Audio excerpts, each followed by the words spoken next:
Good Wednesday evening, everybody. You're watching Carshill Collegiate League TV. Shane Holsey, Will Kinerly with you for this doubleheader. The first game will be between the Cavemen and the Gems. The Cavemen, the away team. The Gems will be the home team this evening. We'll take you through the starting lineup for the visiting Cavemen. Will Bradley squad coming in 1-2-1 through 4 games. Daniel Sperling will lead things off and play second base.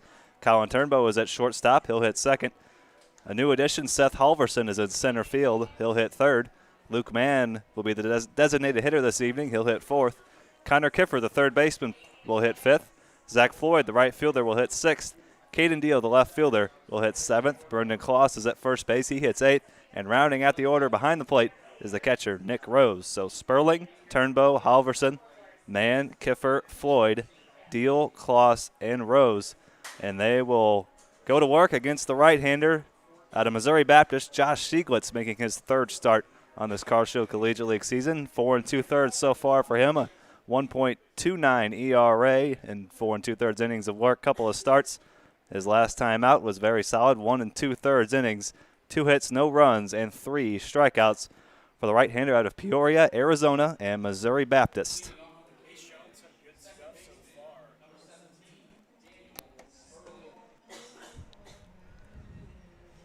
He's shown some good stuff so far, and he's had 7 strikeouts in those 4 2/3, so he's been able to get ahead, and maybe we'll see his start get extended a little bit more for the Gems this evening.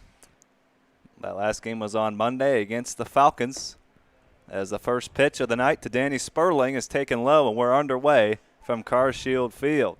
Cavemen and Gems in this ball game. Falcons Hoots in Game 2. Shane Holsey, Will Connolly with you. Thank you for joining us here on Carshill Collegiate League TV, wherever you are, however you're watching. Thanks for making us a part of your Wednesday evening. No baseball tomorrow. We're back at it on Friday. Couple of games this evening. 4 teams in action. Eagles and Cornbelters get the day off. And a 3-0 count to the second baseman, Danny Sperling.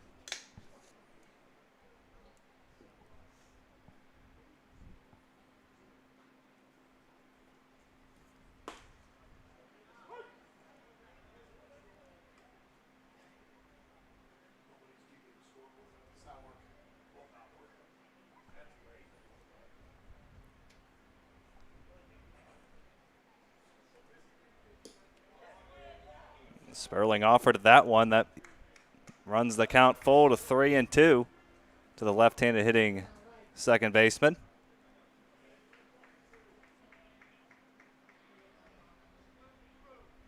Two for 10 his first 4 games for the Cavemen. He's played in all 5 games now for Will Bradley's squad, and he looks at ball 4 and a leadoff walk for Daniel Sperling. And in steps a shortstop out of Maryville, Colin Turnbow. Nice start for him, 4 for 10 his first 10 at-bats, playing in his 4th ball game. Couple of RBIs, and he hit the first ever home run in the Carshill Collegiate League into the right center field bullpen. And an 0-1 count. Josh Stieglitz trying to work around the leadoff walk to Daniel Sperling.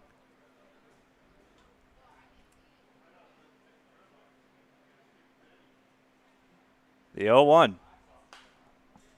Fouled off the screen and into the Gems dugout down the first base line. Cavemen down the third base line. Gems on the first base side. And a couple CBC grads in the lineup tonight for Will Bradley's squad, Turnbow, and then also Salzman getting the nod on the rubber for Will Bradley. We'll see him in the bottom of this inning. Getting the start for the Cavemen here this evening. 1-2-1 after that crazy game against the Cornbelters a couple of days ago as Turnbow goes down looking on 3 pitches. 8th strikeout of the summer for Stieglitz. And in steps the new addition to the Cavemen, playing center field this evening out of Mizzou, Seth Halverson. Former Gatorade Player of the Year in Minnesota as a senior in 2018. Took a medical red shirt his freshman year in 2019 after making 4 appearances on the mound for the Tigers last spring. Playing center field here this evening, a snap throw down to first by Braden Spar. And Sperling is back in safely. Good job by Spar to be alert early in this game, and it was a nice throw.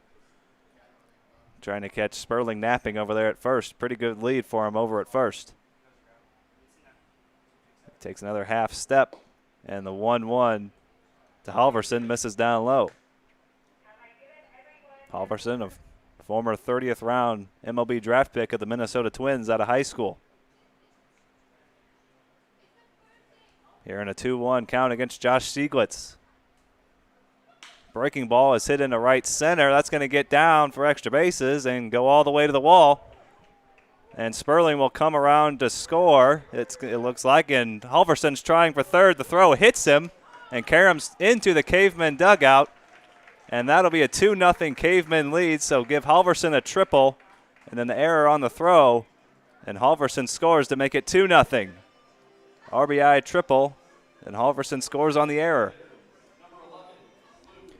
Wow, that was a great breaking ball. It looked like out of the hand of Stieglitz, but what a even better job by Halverson to stay on it. It was a tight breaking ball. He didn't hang it too much, but he stayed on it and just drove it to the right side. A textbook way to hit that baseball right there.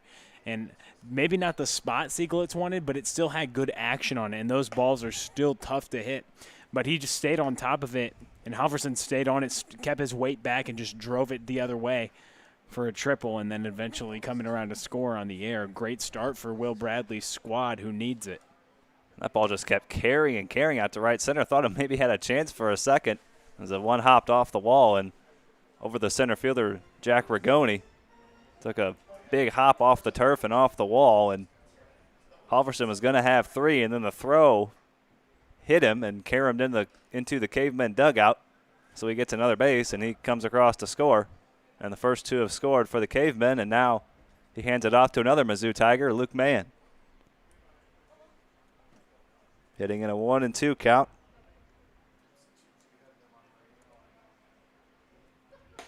So walk to Sperling, a strikeout of Turnbow, and then the RBI triple by Halverson.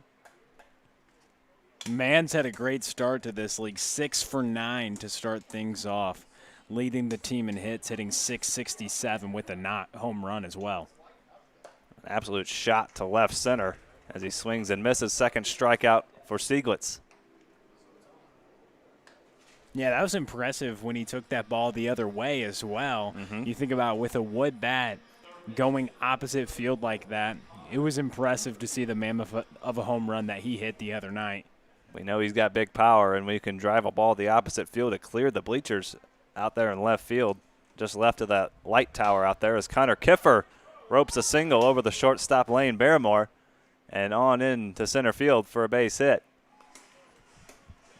So second hit of the inning for the Cavemen. We'll take you around the horn for the Gems. We'll start with the outfielders in left field. It's Ryan Malzahn. In center field is Jack Rigoni. In right field is Tyler Fogarty.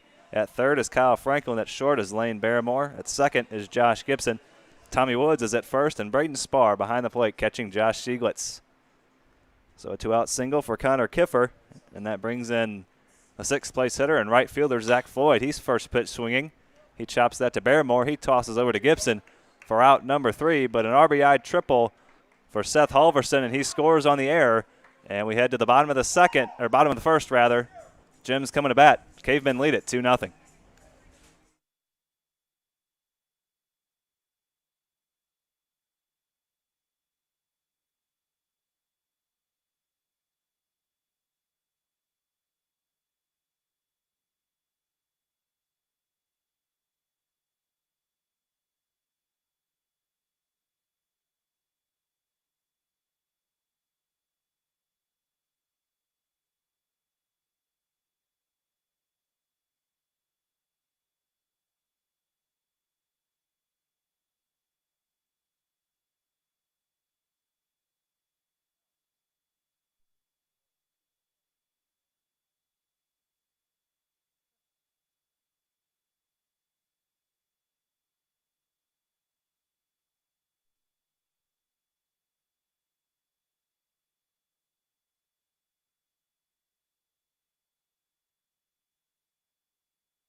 Code Ninjas O'Fallon is located on the Deerberg Shopping Center at Deer Creek Crossing at 2955 Highway K in O'Fallon at the intersection of Highways K and N. Kids ages 7 through 14 will learn how to code by building small video games with the help of sensei instructors.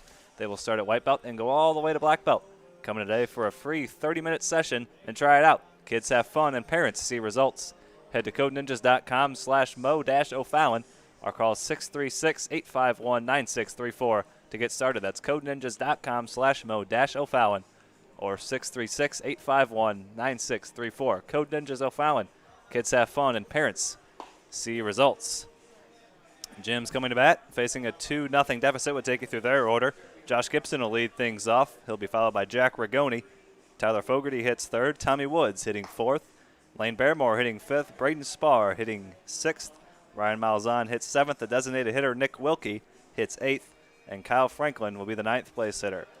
And on the mound for the Cavemen is the right-hander Drake Salzman, making his third appearance, second start here in the Carl Shield Collegiate League. So far, 5 innings for him, 6 strikeouts, 5 hits, 2 runs. Worked 4 innings against the Corn Belters last Wednesday, and then on Sunday, a scoreless inning and a couple of strikeouts against the Hoots for the right-hander from St. Charles, Missouri. He'll work to Josh Gibson to get things started here in the bottom of the first. Gibson, Rigoni, and Fogarty. 1-2-3 for the Gems, coming in at 2-2. Won their first 2 games and have dropped a couple in a row, looking to get back over 500 here this evening. The first pitch from Salzman is on the outside corner for strike 1 to Josh Gibson.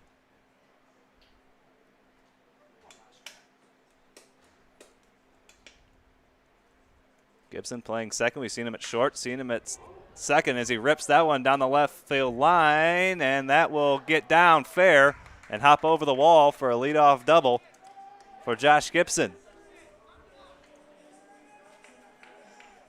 So Gibson greets Salzman with a leadoff double as the Gems look to answer the 2 spot put up by the Cavemen in the top half. And making his Carl Shield Collegiate League debut, number 16, Jack Rigoni. He hits second for Justin Paulson's Gems. The speedy center fielder of the Southern Illinois University Edwardsville. Starting center fielder for the Cougars. 51 starts for him last spring. Wearing number 16 for the Gems, of blazing speed, a 6.6 in the 60-yard dash. 25 stolen bases at Jefferson College as a sophomore before heading to SIUE. Or after heading to SIUE, rather. Great speed at the top of the lineup for Justin Paulson. 51 starts as a freshman at SIUE. Played at Jefferson College this spring and currently uncommitted. Looking for a new home for the spring of 2021.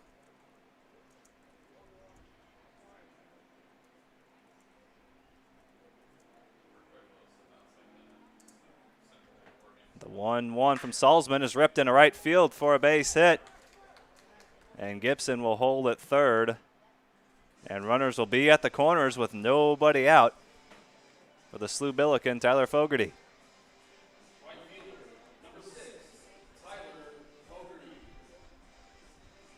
Good start for the Gems, and now Salzman finds himself in a jam.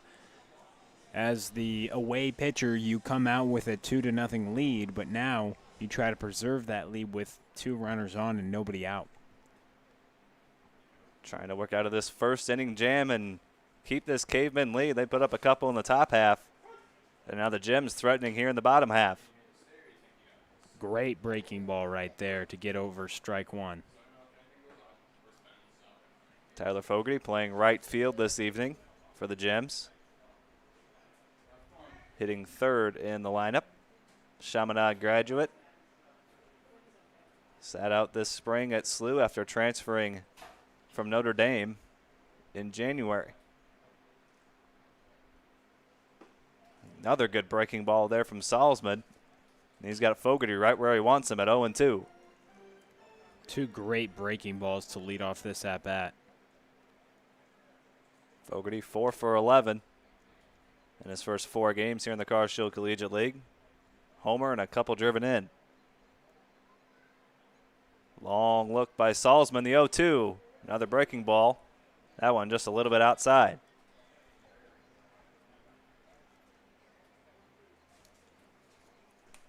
Primetime RBI opportunity for the 3-hole. Pretty much any ball put in play will result in a run.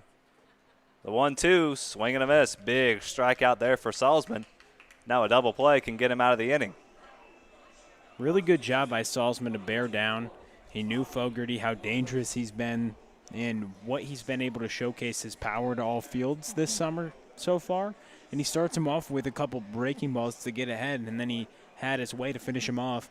That's a good job, but another tough test at the plate as he tries to strand these runners here in the bottom of the first inning. Tommy Woods will be the hitter with the runners on the corners, and there goes Rigoni for second, and he's in there without a throw. That stolen base brought to you by the O'Fallon Family YMCA, the Y for youth development, healthy living, and social responsibility. First stolen base for Rigoni. He was not caught this spring at Jefferson College in 25 attempts. As Tommy Woods swings and misses. But we've been impressed with Tommy Woods so far, especially on the defensive end. Has yet to pick up a hit, but he's been walked 8 times in 15 plate appearances. So more than half the times he's been to the plate, he's been issued the free pass. Showing a vacuum of a glove over at third base, playing first base here this evening. And a 1-2 count to the right-handed swinging Tommy Woods. 2 runners in scoring position with 1 away. A double by Gibson, a single by Rigoni, and now a stolen base have put runners on second and third with 1 away for the 4-hole hitter Woods.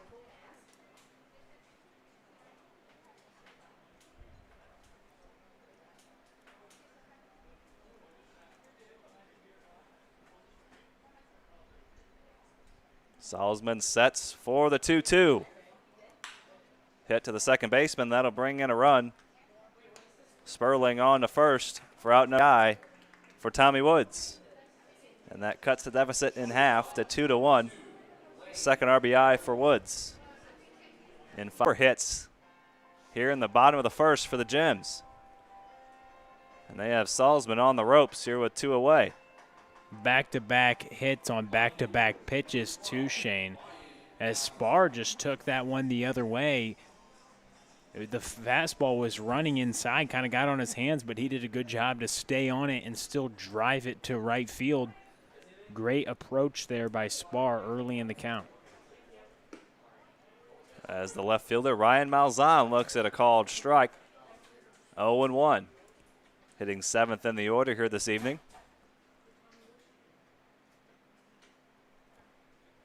So 4 runs already in the first couple half innings, and the Gems still with a runner in scoring position.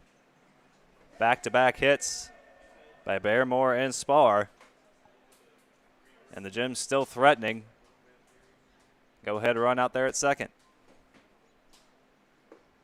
Salzman misses that pitch down and in, 2-1.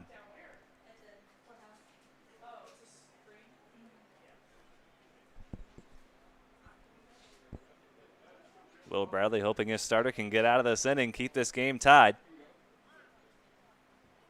Here comes the 2-1. Right down the middle, strike 2. So now 1 strike away from surrendering a couple base runners. Ryan Malzahn in a 2-2 count, standing on the back line of the batter's box. Here comes the 2-2 from Salzman. Breaking ball, chopped up the middle. Turnbow on a couple of hops. And over to first, he gets Malzahn by a step. Gems strand a couple, but they get those 2 runs back. We head to the top of the second. All knotted up at 2. You're watching Car Shield Collegiate League Baseball on CCL TV.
To the top of the second we go. Reminder this inning.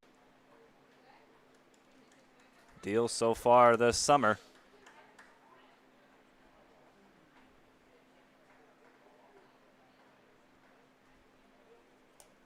Three, 4, 9. He's been hit by a pitch and walked as he swings and misses there. For out number 1, Sieglitz sets him down on 3 pitches.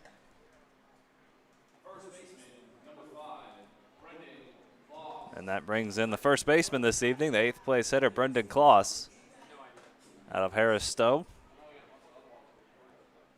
Kloss 1 for 9 to begin this Carshield Collegiate League season. Seen him at short, seen him at third, and now at first for Will Bradley's Cavemen. 1, 2, and 1 entering play.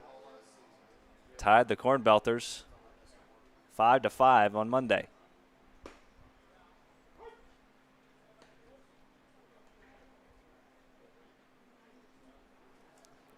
Oh and 2 count to the right-handed swinging Holt High School graduate Brendan Kloss.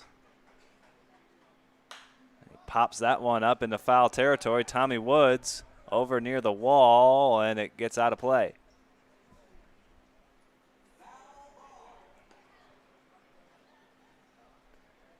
Woods at first tonight. We've seen him at third make some unbelievable plays. A couple of them on back-to-back pitches. Only one of them counted. A diving play down the third base line. If you haven't checked that out, head to our Twitter page, and you'll see Tommy Woods lay out down the left field line and fire a seed over to first base to rob Will Menendez of extra bases. He's at first this evening. Brendan Kloss and a 2-2 count. 1-2 count, rather.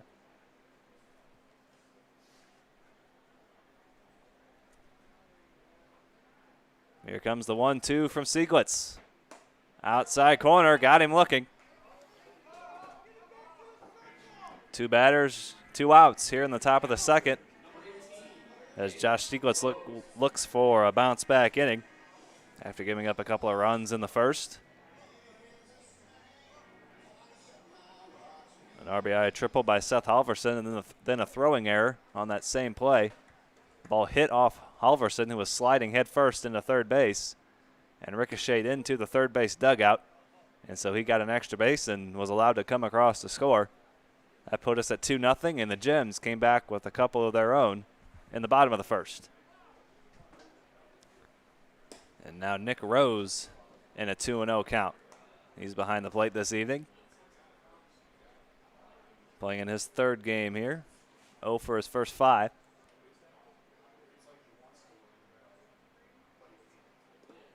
Looking for his first hit of the summer here against the right-hander out of Missouri Baptist, Josh Sieglitz, working his third outing so far. 4 2/3, his first couple outings. And the big right-hander delivers, and he comes back to even it at 2-2. Looking for a 1-2-3 inning.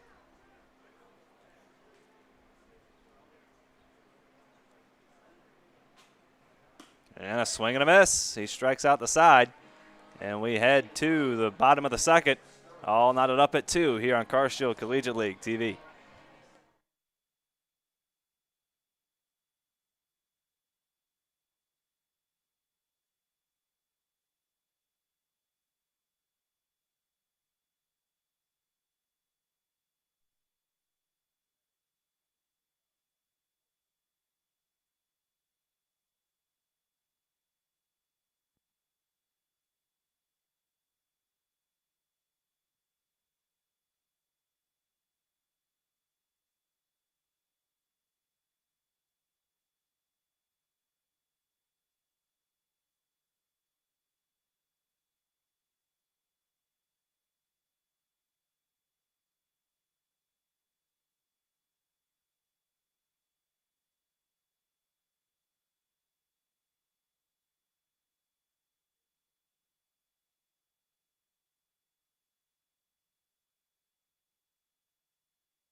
To the bottom of the second we go, 2-2 is your score, 8-9-1 in the Gems order.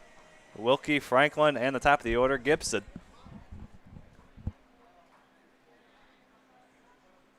Thank Coach Kenny Hawkins from Harris Stowe tuning in this evening, along with everybody watching here on Car Show Collegiate League TV. 2-2, all those runs coming in the first inning. And then 2 for the Gems in the bottom half, and then Sieglitz striking out the side in order in the top of the second. And now the right-handed swinging Lewis and Clark Blazer and Holt High School Indian Nick Wilkie.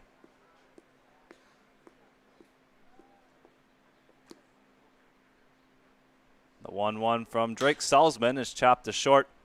Colin Turnbow to his right, and a strong throw on to first for out number 1. Wilkie retired, 6-3. And that brings in the 9th place hitter, Kyle Franklin.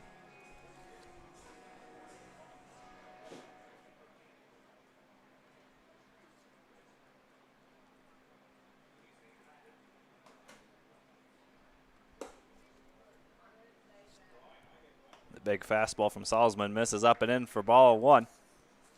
Kyle Franklin, 1 for 6 so far this summer, making his 3rd appearance for the Gems here this evening. As he pops that one in a center, Halverson is camped underneath it, and he puts it away for the second out. So 2 quick outs for Salzman here in the bottom of the second. And that brings us back to the top of the Gems order and Josh Gibson.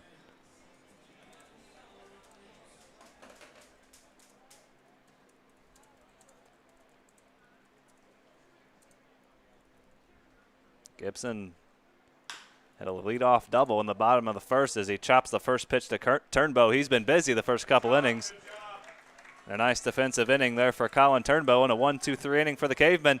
We send things over to Will Carnley after this. You're watching Car Show Collegiate League Baseball on CCL TV.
This inning is brought to you by Interco Recycling. Interco has been recycling non-ferrous industrial metals, batteries, and computers and electronics since 1996. The company operates a 400,000 square foot, 45-acre facility on the Illinois side of downtown St. Louis. If your company has large amounts of scrap metals, batteries, or electronics to recycle, call Interco Recycling, 877-258-3601, or on the web at www.itcscrap.com. Interco Recycling, a Mellatronics recycler since 1996, as Sieglitz comes out for his 3rd inning of work. And he'll face the top of the order. Here in the top of the 3rd inning, the left-handed hitting second baseman Daniel Sperling leads things off as he chops this one to the right side. Coming over to get it is Gibson, fires it over to Woods, and that's 1 out. Here to start the top of the 3rd inning, Colin Turnbow now coming into the box.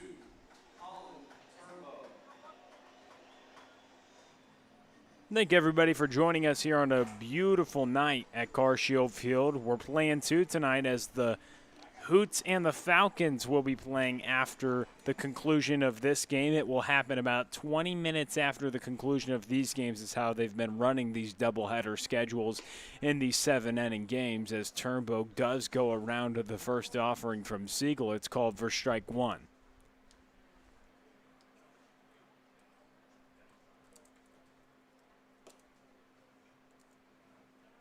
Siegel's pitch missed upstairs, a ball and a strike to the Colin Turnbow, shortstop, who hits it from the right side, wears number 2 for Will Bradley. He's played all around the field this summer for Will Bradley, been pretty versatile. So that pitch is missed upstairs.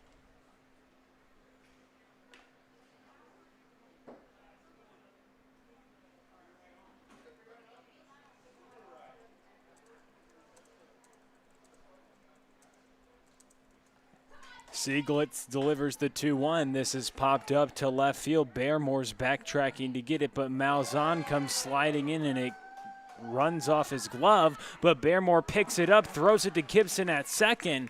And gunned down is Colin Turnbow trying to be aggressive. It was initially an error on Malzahn, but then Turnbow was retired after Bearmore made the strike over to Gibson at second. The shortstop Bearmore being alert after the ball hit off Malzahn's glove, and Turnbow is cut off trying to get to second base. Halverson now at the box, the center fielder. Swung through the first pitch. 0-1 is the count. The Missouri Tiger had a triple last time, then came around to score on a throwing error. There's a couple Tigers due up. Halverson at the dish, man in the box.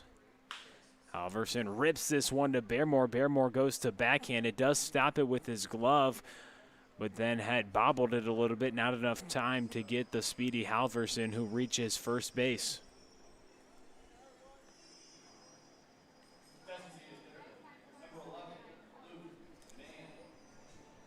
After the E6 on Bearmore, Halverson reaches, and Mann comes into the box. The designated hitter, Luke Mann, is starting off to a great summer so far. We saw him, we talked about it last time, I've had a great home run.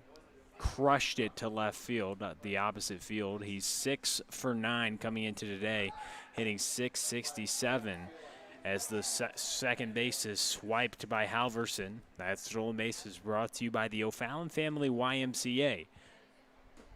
The Y for youth development, healthy living, and social responsibility. Oh no, going back to the bag, and excuse me on that as it was foul ball.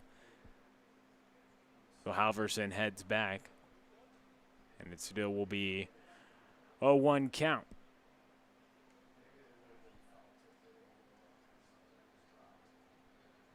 So 2 away and 1 on as the pitch is missed low. But Halverson this time will take the stolen base, and you know O'Fallon Family YMCA does sponsor that, the Y for healthy living, youth development, and social responsibility. We thank them for sponsoring that, as Halverson has been trying to take off a couple of times during this at-bat, and Luke Mann in the box with a runner in scoring position. Now this inning started off with Sperling grounding out, Colin Turnbow reaching on an error from Malzahn, but then eventually got cut down by Bearmore, throwing it over to Gibson as Turnbow was trying to be aggressive and take an extra bag on the air.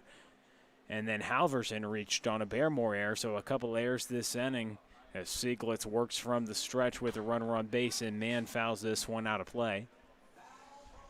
The designated hitter, Luke Mann, we talked about it, started the season 6 for 9, had 3 doubles and a home run, so was really slugging it, finding the gaps.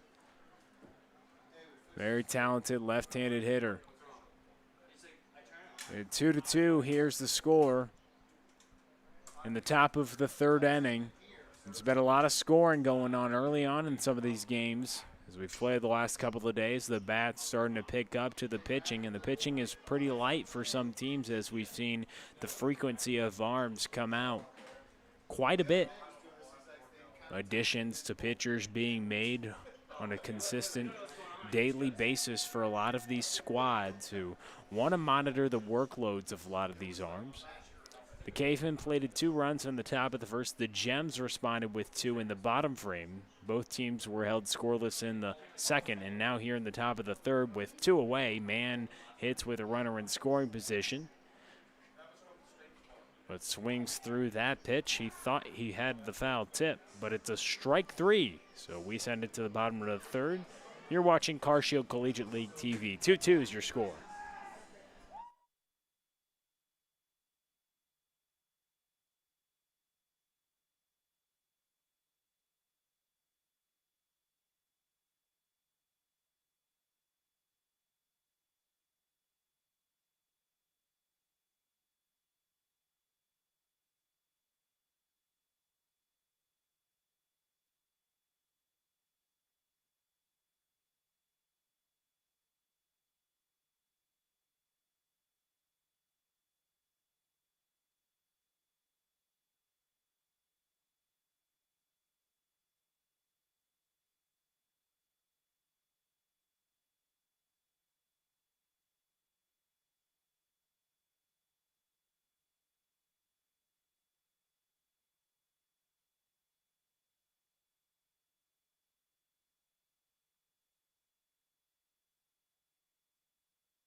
Jack Rigoni leading off the bottom of the third inning for the Gems. 2-2 ball game. Good baseball we've seen so far after both starting pitchers allowed a couple runs in the first inning. Both had clean seconds, and Sieglitz had a clean top of the third. Now Salzman back out for his third inning of work. He'll face 2, 3, 4 in the Gems order. Up to the box is Rigoni, who fouls that one off to the left side. 1 ball, 1 strike to Rigoni, who had a single last time up and a stolen base, came around to score on a Lane Bearmore single to center field.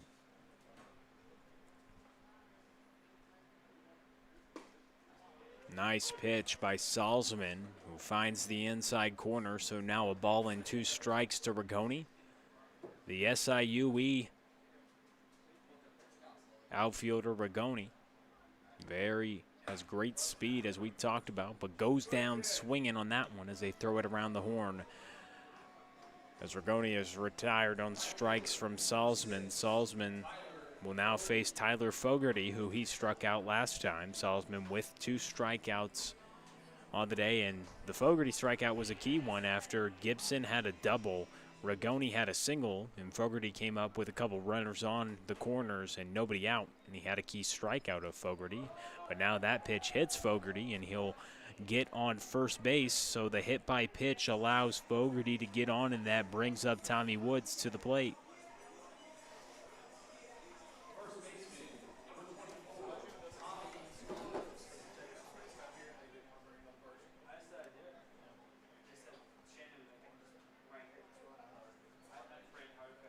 So Tommy Woods at the plate and Tyler Fogarty at first base after being hit by the pitch. Lane Bearmore's the hitter on deck, who had a single and an RBI last time up. And Tommy Woods in the box had a run batted in on a ground out in the first inning. Good job to put the ball in play. As that breaking ball gets over for the first strike. Salzman's featured a nice breaking ball we've seen this summer, here in his third appearance for the Cavemen.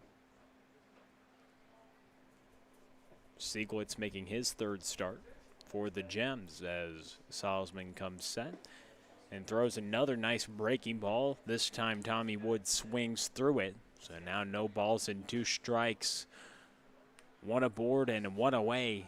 Here in the bottom of the third inning, we have a tied score. The right-hander comes set and delivers the 0-2. It's hit right back up the middle. That's going to be a single. Fogarty was already in motion, and he'll get the third base. So now runners at the corners for Lane Baremore, who had a single to center field last time at the plate. And an opportunity for the Gems to take the lead here in the bottom of the third inning. Baremore just needs to put a ball in play. You'd think the double play, not too much of concern with Woods at first and Baremore at the box. Both have plenty of speed. So we'll see if they don't even try to start Tommy Woods to get two runners in scoring position for Baremore, who has been swinging it pretty well this summer. So runners at the corners, just one away, and Baremore in the box. Salzman gets ahead with another breaking ball.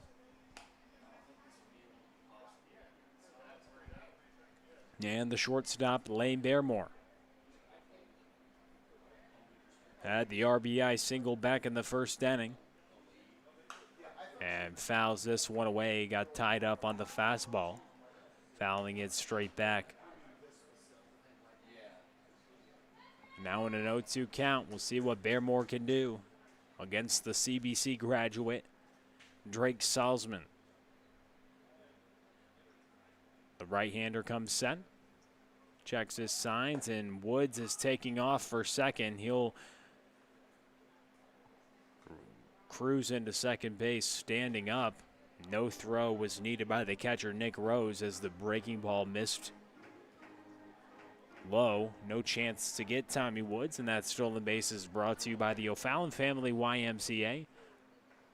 The Y for youth development, healthy living, and social responsibility. Two runners in scoring position now for Lane Baremore, as he hits this ball to the left side, and it gets through to left field, so one run will score, and Woods will advance to third base. So runners still at the corners with just one away, and Lane Baremore now has two singles on the day and two runs batted in for the Gems, who take the lead now 3-2.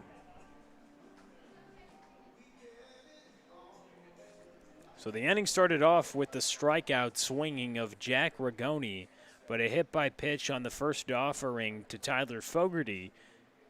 It allowed Fogarty to get on base, and then a Woods single put the runners at the corners, and a Baremore single knocked in Fogarty and advanced Woods to third base. Woods doing a good job swiping second base, and now he on third base again with runners on the corners. And Braden Spar in the box as Spar swings through a breaking ball from Salzman, who has been starting off a lot of hitters with the bender this evening, working in his third inning of work. Surrendered 3 runs so far, as the Gems look to add more runs, with runners at the corners and just one away as the catcher hits Braden Spar. That pitch called for a strike, so now back-to-back hitters. Salzman gets ahead 0-2 in the count. We'll see if he can't put Spar away as he tries to strand runners and keep this just at a 1-run deficit now. Baremore's off to the races. No throw down from Rose. And a stolen base for Lane Baremore. That stolen base brought to you by the O'Fallon Family YMCA, the Y for youth development, healthy living, and social responsibility. So Baremore gets to second, and now runners on second and third with the ball and 2 strikes to the catcher, Braden Spar. Salzman getting the signs from Nick Rose. Takes a couple peeks at Baremore and delivers the pitch. Fastball down Broadway for strike 3. Barr got caught looking, and now there's 2 away.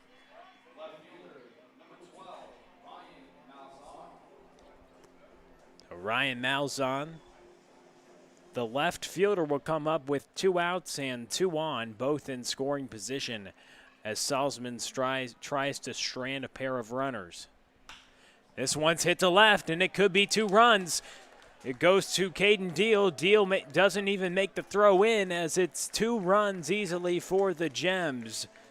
Good job by Malzahn to hit that one. He was aggressive swinging at the first pitch he saw, and it results in a couple runs batted in for Malzahn, a 2 RBI single for the left fielder as he knocks in Tommy Woods and Lane Barrymore.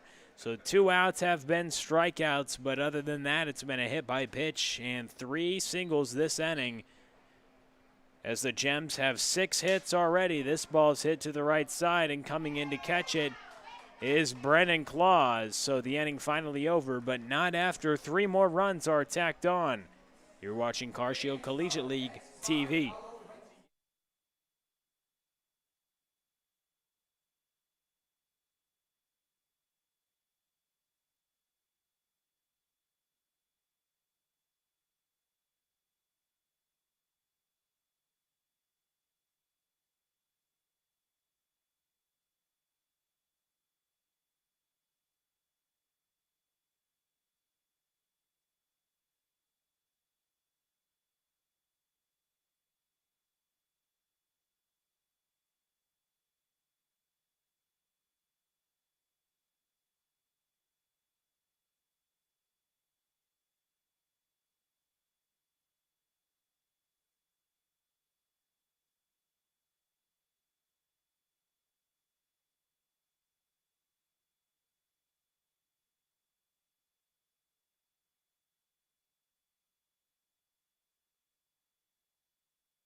This inning is brought to you by Interco Recycling. Interco has been recycling non-ferrous industrial metals, batteries, and computers electronics since 1996.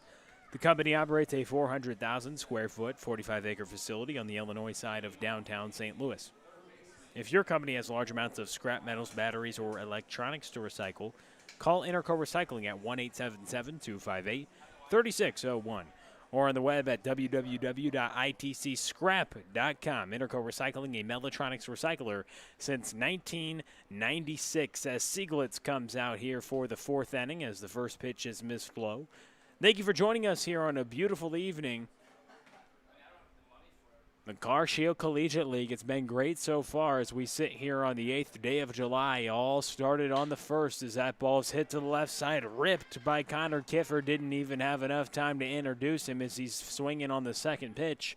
And Connor Kiffer reaches base on the single to left field.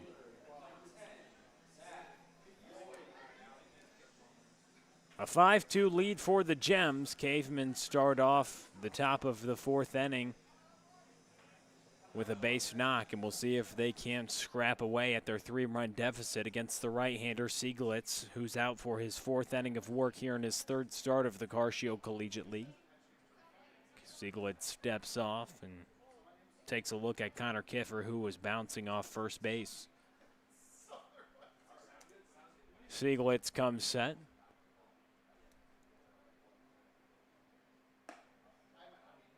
And misses just above the zone.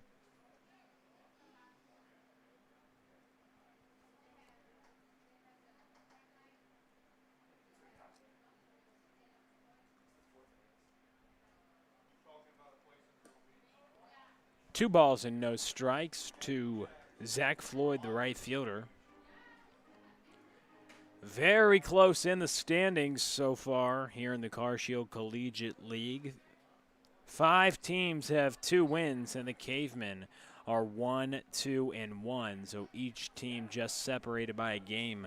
The Cornbelters in first technically, 2-2-1, getting credit for that tie. But then the Falcons are 2-1, the Hoots are 2-2, the Eagles are 2-2, the Gems are 2-2, and the Cavemen are 1-2-1. You can always follow the standings on Instagram and Twitter, where we post them at the end of the results every single day.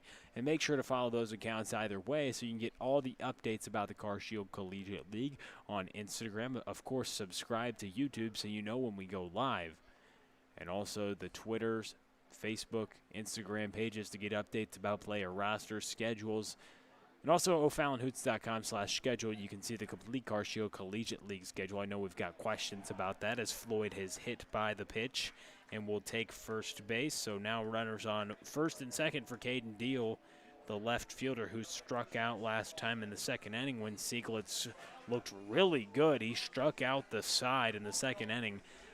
A great clean frame as he worked against the Cavemen and had a good clean frame last inning. So after a rough first, allowing a couple runs, he had a nice 2 clean frames, including striking out the side in the second. But now here in the fourth, a couple runners on base with nobody out.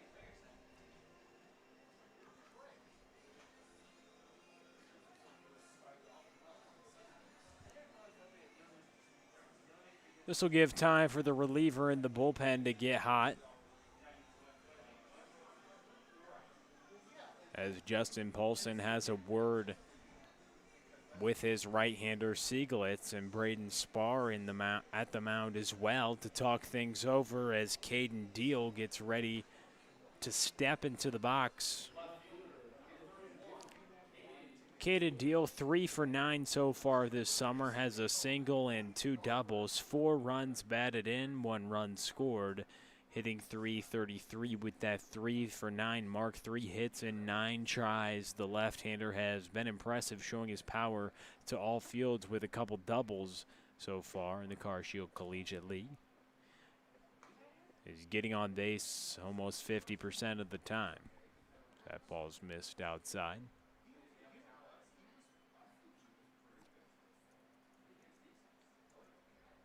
So 2 on and nobody out for Deal, as he hits this one to the right side, but it's going to be right at the right fielder, Tyler Fogarty. Runner does tag from second and dives in safely to take second base. Connor Kiffer, take third base rather. Kiffer tags up and will go to third. Caden Deal will fly out to right field for the first out of this inning, but now runners at the corners for Brendan Claus with just 1 away.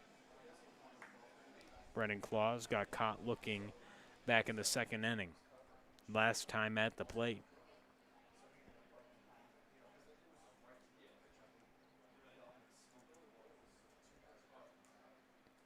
A 5-2 Gems lead. Sieglitz trying to keep it there. Cavemen looking to chip away with runners at the corners and just 1 down, as Sieglitz's first pitch is up and in for ball 1.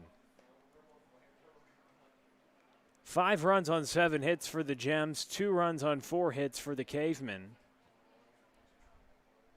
The Cavemen's first baseman, Brendan Claus, looking to add some more hits and runs for the Cavemen, has an opportunity with runners at the corners and just 1 away as Sieglitz gets the signs from Spar, but Claus wants timeout. He'll step out of the box and readjust his batting gloves as he gets ready for an important at-bat here in the top of the 4th inning for the Cavemen. We're 1-2-1 on the season, bottom of the table so far. As that ball is fouled away to the left side, bottom of the table, that is, in the standings, as they are the only team not with 2 wins. 1-2-1 for Will Bradley's squad. We've seen they have some very talented hitters. One of the tougher lineups in the league. With Halverson's addition today, that really showcases the power that they have as that ball is fouled away and hits off the pole, so has a little more exit velocity than it would when it hits off the net. Not so many times you see that in baseball or here at Car Shield Field, where fans are coming to the stands here. But of course, with safety protocol measures, the stadium just limited to 25% capacity, but fans coming out tonight for Dollar Beer Night as that ball's belted into left field as he rips a ground ball all the way to the left fielder Ryan Malzahn, and Brendan Claus has himself a single. Runners on first and second as he rips in Connor Kiffer. So the RBI single from Brendan Claus. And now the Cavemen make things interesting as Nick Rose comes to the plate.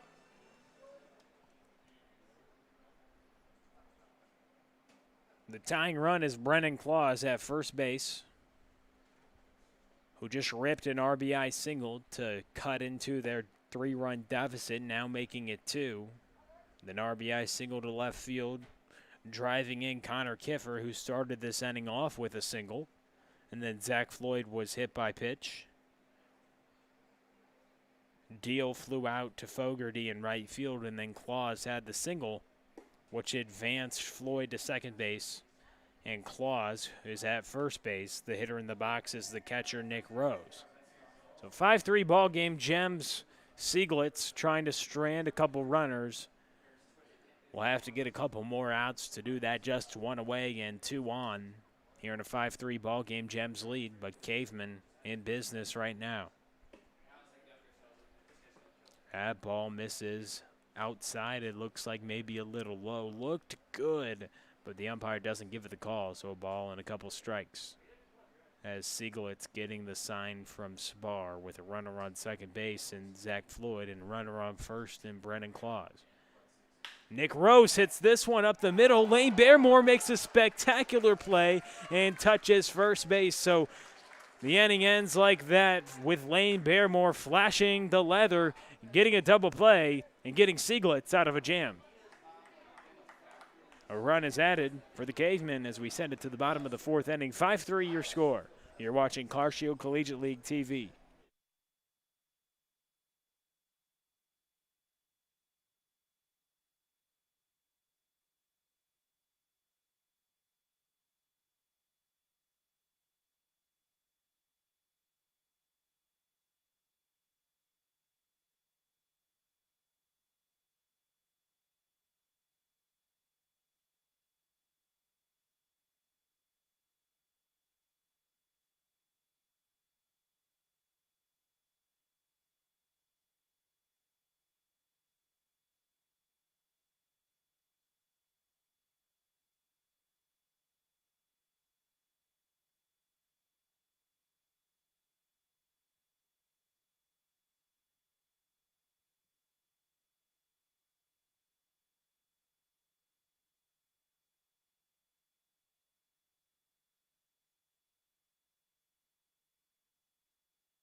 Kyle Franklin, Josh Gibson, and Jack Rigoni to lead things off for the Gems as we're here in the bottom of the 4th inning.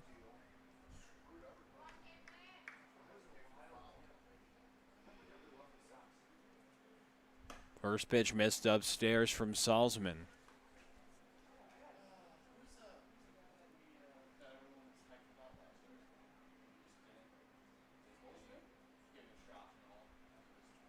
Next pitch is rifled to the left side, foul.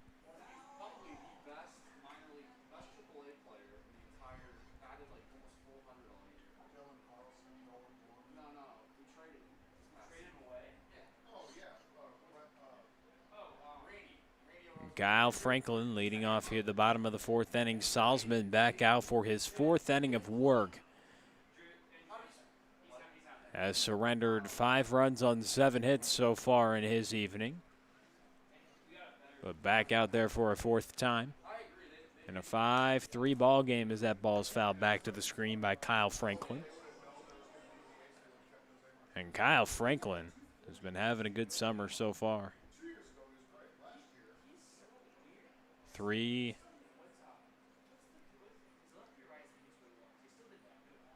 Swing and a miss by Franklin. We were talking about Franklin. He had the home run the other night, which was big for the Gems in that game as Franklin goes down swinging. The only knock he's had so far this summer, but it's been proven to be huge for the Gems in these back and forth games. They've been fun to watch with trading home runs after home run as Josh Gibson, the leadoff hitter, and second baseman for Justin Paulson. was swinging on the first one, belted to left field. He might have another double as Gibson trots into second base, standing up. So a couple doubles today for the leadoff hitter, Josh Gibson. And here in the bottom of the fourth inning, the Gems, who lead by 2 runs, have a runner in scoring position for their two-hitter, Jack Rigoni. Is the 3-hole on deck. Tyler Fogarty has been dangerous this summer. But Jack Rigoni, as well, as he's 1 for 2, had a single and came around to score back in the first inning. As Josh Gibson slugging the baseball today with a couple doubles, 1 in the first and 1 here now in the bottom of the fourth.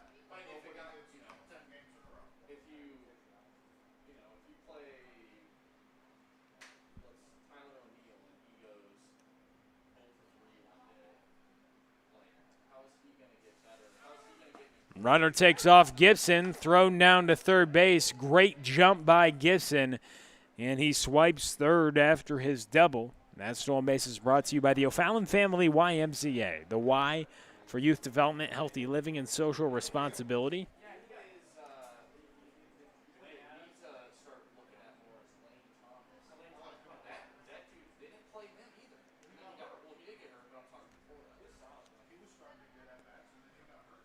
Salzman comes set in a 5-3 ball game, gets ahead with the breaking ball.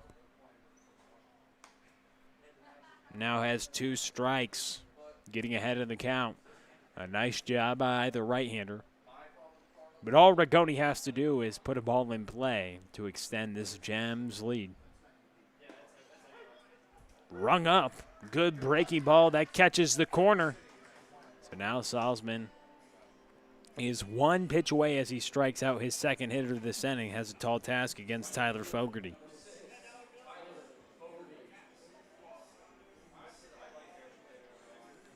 So the right fielder comes up with a runner on third base and Josh Gibson. Josh Gibson ripped a double to left field the second time he's done that today. But it looks like he'll be stranded as Connor Kiffer throws it over to Brennan Claus for the third out. And we're through 4. 5-3, Gems on top. You're watching Car Shield Collegiate League TV.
This inning is brought to you by Interco Recycling. Interco has been recycling non-ferrous industrial metals, batteries, computers, and electronics since 1996. The company operates a 400,000 square foot, 45-acre facility on the Illinois side of downtown St. Louis. If your company has large amounts of scrap metals, batteries, or electronics to recycle, call Interco Recycling at 1-877-258-3601 or on the web at www.itcscrap.com. Interco Recycling, a Mellotronics recycler since 1996. Daniel Sperling, Colin Turnbow, Seth Halverson due up. As we're here in the top of the 5th inning, new pitcher Cannon Hurts, the left-hander, on the mound for the Gems as that ball's fouled away. Cannon Hurts, his first appearance here in the Car Shield Collegiate League, and the Southpaw will face the top of the order here in the 5th inning. The Cavemen's Daniel Sperling, Colin Turnbow, and Seth Halverson. In the top of the 5th, and the Cavemen trail 5-3 as that ball is missed low from the lefty. Cannon Hurts, who was added to the roster today, his first appearance here in the Car Shield Collegiate League. Sperling walked in the first and came around to score. Grounded out to the second baseman back in the third inning. He's 1 for 2.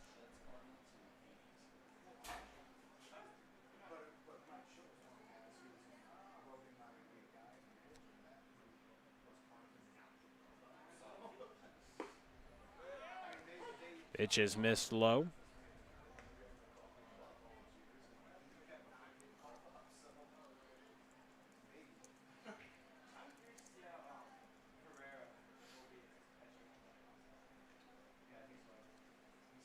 Sperling hits this one to the left side. Going to be a tough play for the lefty.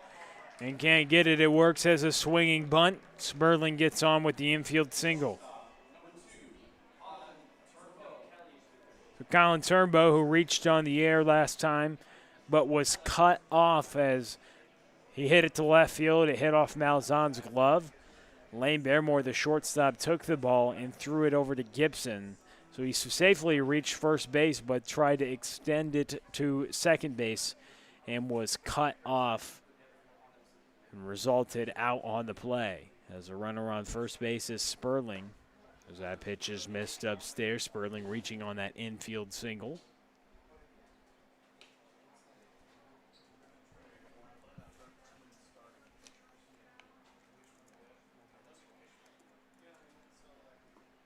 Pitch missed low, 2 balls and no strikes.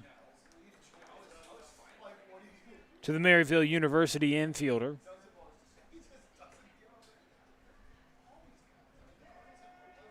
The 5'8" freshman was competing at Maryville last spring, hails from Winsville, Missouri. CBC High School is where Turnbow went to school. As he swings through that fastball, a healthy hack. Here in a 5-3 game, Cavemen need some runners as we're starting to get late, as these ball games only run 7 innings. And Gems lead by 2. The relief pitcher, Cannon Hurts, looking to hold that lead. And we'll see what the southpaw can do to hold that lead. A 5-3 2-run cushion for the lefty in his first appearance here in the Car Shield Collegiate League. A little recap for you. Both teams notched 2 runs in the first inning. But then the Gems plated 3 in the bottom of the third, as off to the races is Sperling, who steals second base. And that stolen base is brought to you by the O'Fallon Family YMCA, the Y for youth development, healthy living, and social responsibility, as Spar goes to talk to Hurts, the left-hander. Maybe they'll switch up signs with a runner now on second base. Get on the same page, have that good communication. A lot of times the runner on second, if it's easy to pick up sign or if they're just putting down one sign, it's very easy to relay that message to the hitter. In a 5-3 game where the Gems lead, now a runner in scoring position, opportunity for Turnbow to just cut this to a 1-run deficit. After the Gems scored 3 runs in the bottom of the third inning, putting up a crooked number. It was a 2-2 game after the first inning. Each team scored 2 in their frame of the first. And then in the bottom of the third, 3 more runs were plated for the Gems to take the lead 5-2. But then last half, the Cavemen were hitting. They scored 1 to make it 5-3. Is where we stand now as Colin Turnbow is set down swinging.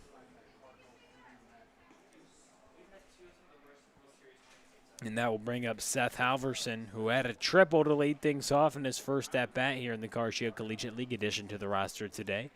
And the Missouri Tiger also reached on an error last time at the dish and now gets belted by the curveball. They ran from the lefty a little too far inside and ended up hitting Halverson, the Missouri Tiger, who now gets on base.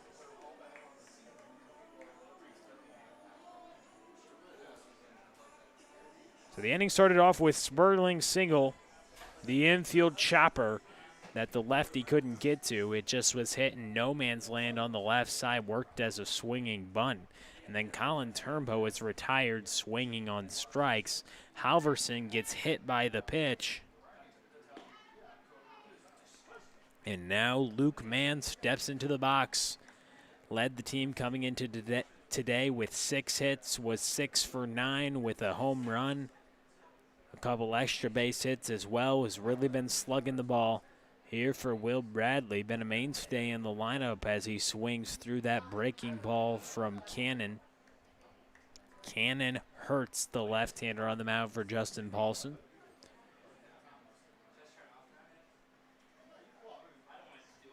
A 5-3 score. The Gems have the lead.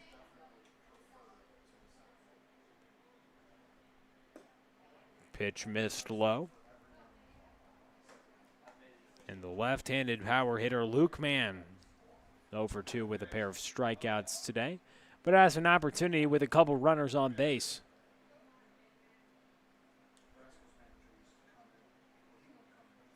To do some damage. Sperling at second. Thought about going, but a good block by Spar there. And Halverson on first. So Sperling started the inning off with a single. And we thank you for joining us here as we're in the top of the 5th inning.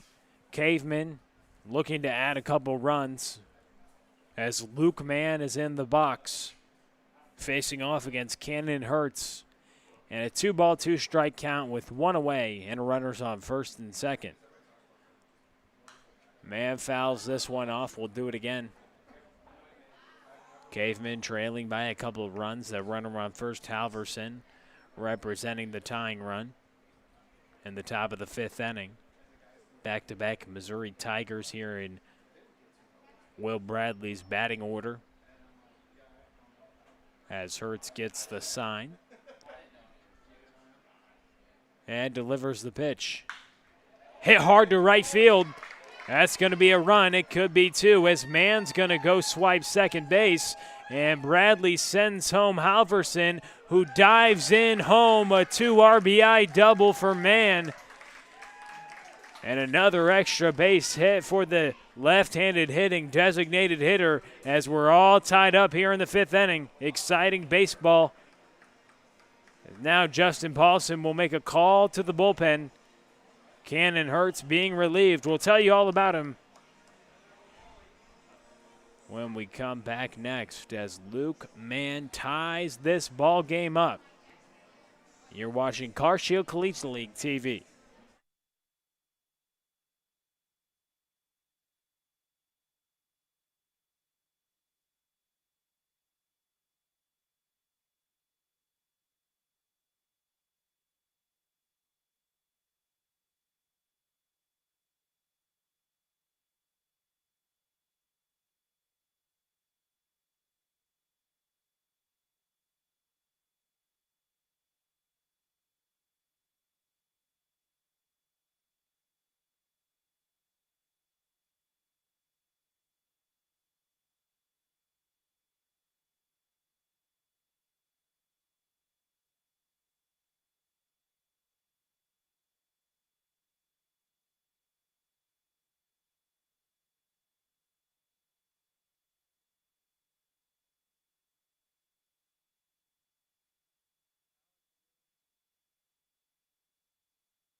Alex Williams, the pitcher on the mound, as the first pitch is taken upstairs. So Luke Mann nods this ball game up at 5-5.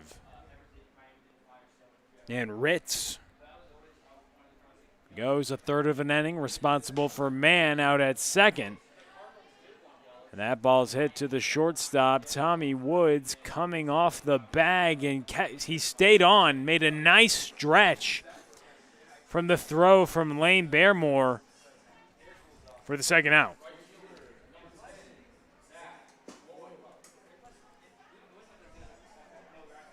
So 2 away after the ground out from Kiffer to Lane Baremore. Nice stretch over by Woods at first. And now Zach Floyd comes up, and a chance for Williams to come in and get a couple quick outs after Ritz surrendered a couple runs to all off the hands of a Luke Mann 2 RBI double. Sperling had the infield single, which Ritz made a good pitch, but a lot of those times those swinging bunts are super hard to field, especially for left-handed pitchers. He struck out Turnbow, but then a Halverson single and a Luke Mann double knocked him out of the game. As a Luke Mann double ultimately batted around both of those runs. They both ultimately scored.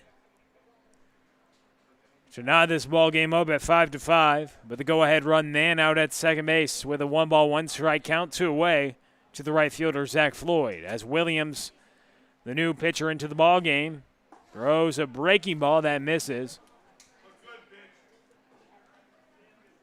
Was close. Looked like it may have dropped into the zone, but now a 2-1 count. Those 1-1 counts so important for the pitcher and hitter. The statistical difference between 2-1 and 1-2 is huge. So getting that 1-1 strike call not going to the pitcher can really affect the whole at-bat, but good job to get back in there for Williams. So now 2-2 count with 2 away and a runner on second base here in the top of the 5th inning.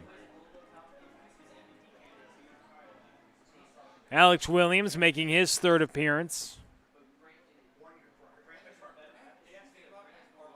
Has thrown 3 innings so far in the Carcio Collegiate League. Working here in his 4th inning as Zach Floyd gets hit by the pitch. Hit right in the arm as he goes down to first base, and that'll bring up Caden Deal.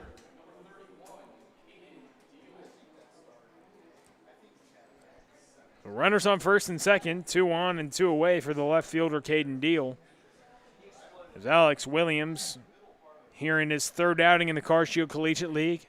Prior had 3 innings pitched and has not surrendered a run yet. Has been pretty good out of the bullpen, just surrendering 2 hits while striking out 3 and just walking 1. But Deal has a hit right here as it's hit to right field, and Luke Mann will come around to score as the Cavemen take a 6-5 lead. Luke Mann doubles in, 2 runs to tie the game, and then comes around to score on a Caden Deal single.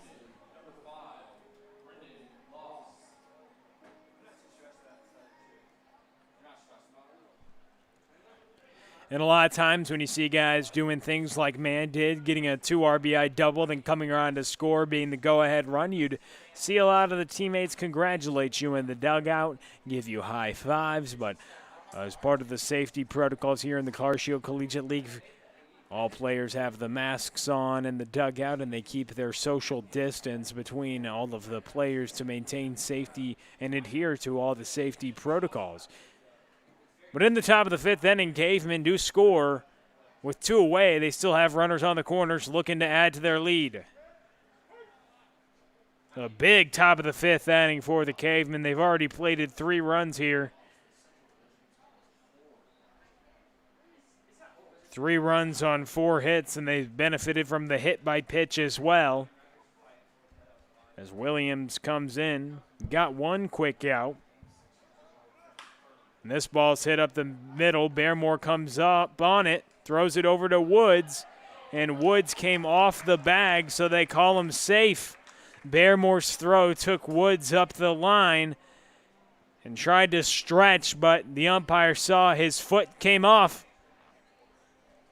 So Claus will reach on the air from the shortstop Barrymore.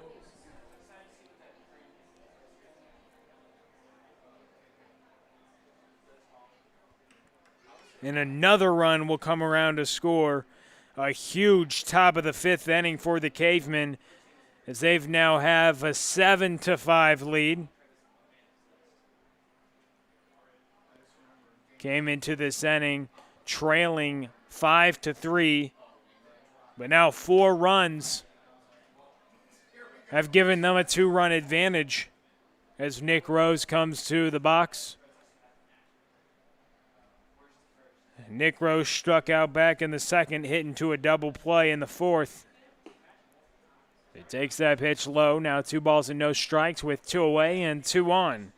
Runner at first, Brendan Claus reached on the Barrymore air, and Deal had the single.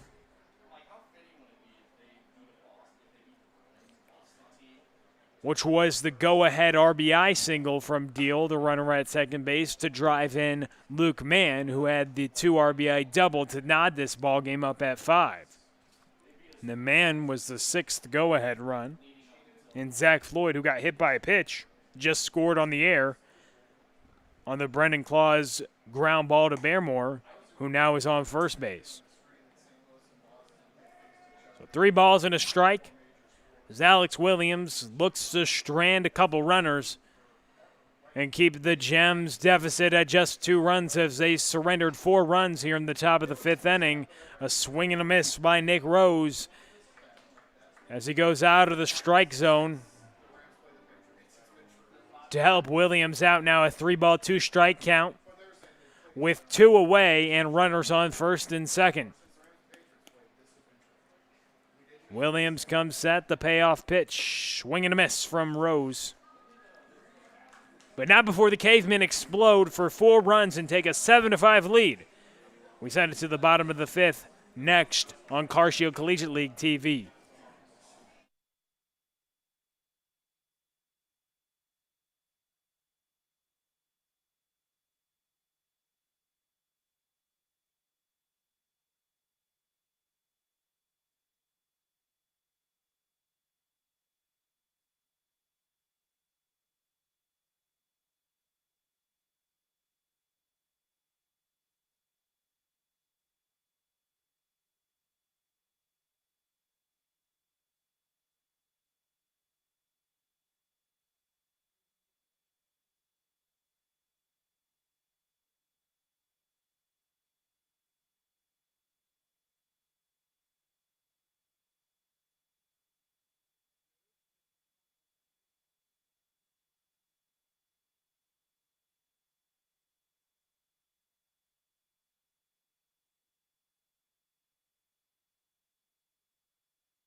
Tommy Woods coming to the box here in the bottom of the 5th inning.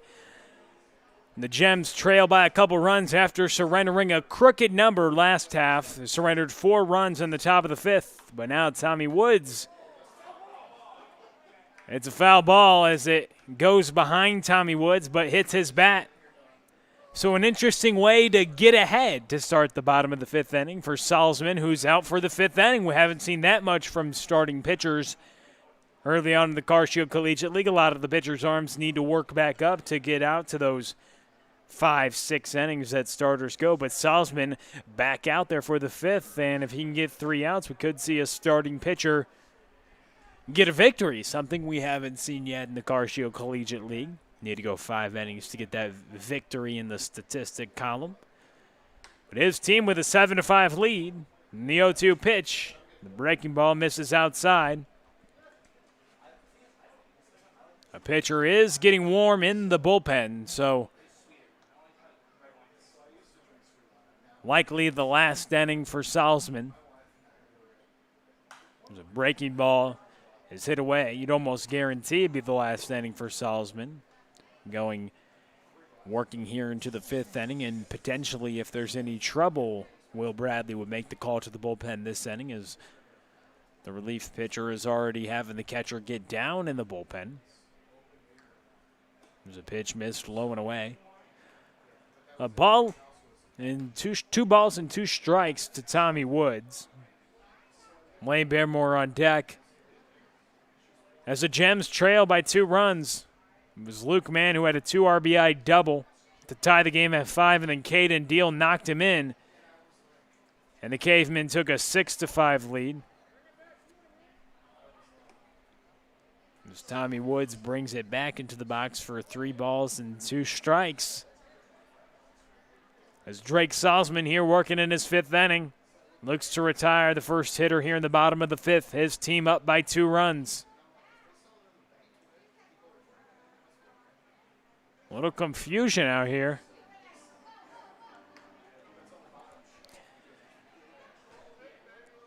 Got it figured out as the 3-2 pitch is missed low. And Tommy Woods will take first base.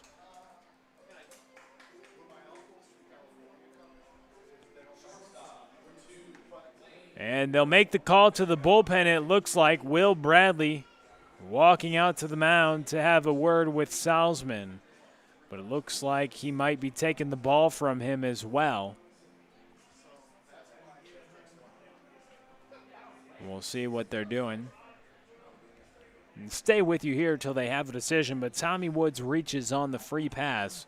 And Will Bradley is going to stick with the CBC graduate and right-hander to face Lane Barrymore.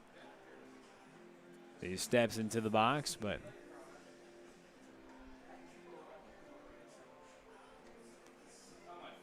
Salzman, the CBC graduate, will face Barrymore. Salzman playing at Henderson. Was in his redshirt senior year this past spring. We believe that's Luke Mann getting loose down in the bullpen.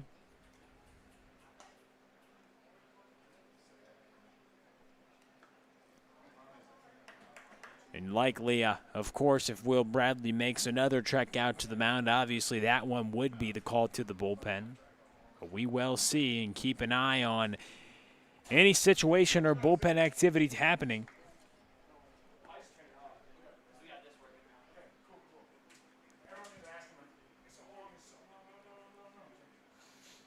So Tommy Woods at first. Gems. That's hit to the right side. Sperling stays with it and will at least get 1 out. Tommy Woods advances to second base. And a good job by Sperling to stay with that one. Backed up on it, but kept it in front of him and threw it over to first base to retire Barrymore. Now Braden Spar into the box, 1 for 2 with a strikeout and a single.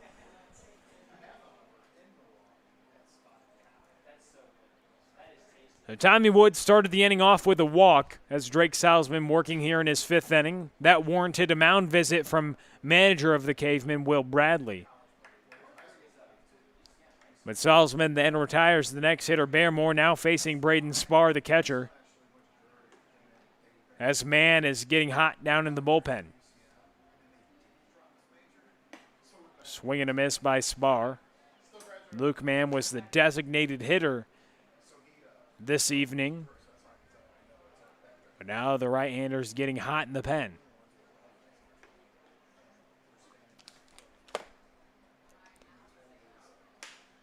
That ball's hit up the middle. Turnbow throws it over. And that will be a now nice scoop over by Brennan Claus. And the 6-3 retires Braden Spar. So now 2 away as Ryan Malzahn comes to the plate.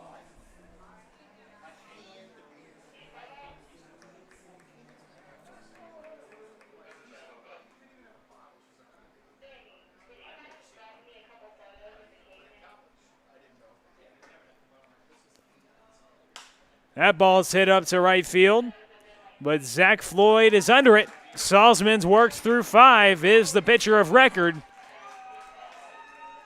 As we're through 5 here in the Carcio Collegiate League, 7-5, Cavemen on top.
This inning's brought to you by Interco Recycling. Interco has been recycling non-ferrous industrial metals, batteries, computers, and electronics since 1996. The company operates a 400,000 square foot, 45-acre facility on the Illinois side of downtown St. Louis. If your company has large amounts of scrap metals, batteries, or electronics to recycle, call Interco Recycling at 1-877-258-3601 or on the web at www.itcscrap.com. Interco Recycling, a Mellatronics recycler since 1996. Daniel Sperling, Colin Turnbow, and Seth Halverson up to the plate to lead off the top of the 6th inning for the Cavemen, who took the lead last time the team was at bat. 4 runs in the top of the 5th inning. Gave them a 7-5 lead.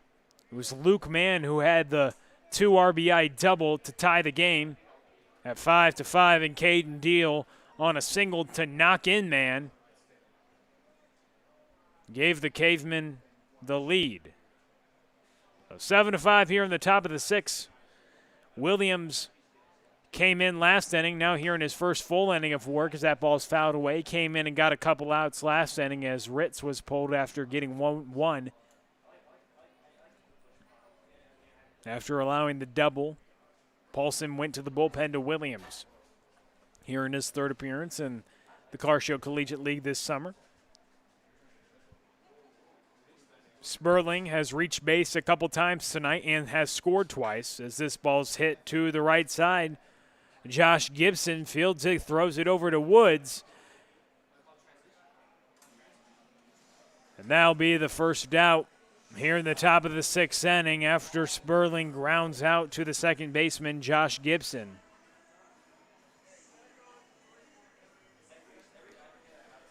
Colin Turnbow, who struck out swinging last time, is 0 for 2 with a couple Ks.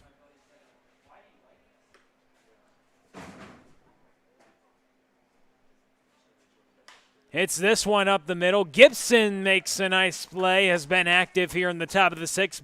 Both balls coming to him and is responsible for getting both outs.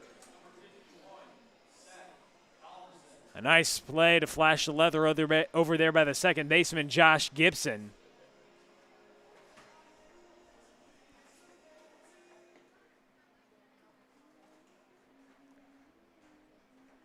As Seth Halverson now comes to the plate, the 3-hole tonight for Will Bradley's Cavemen.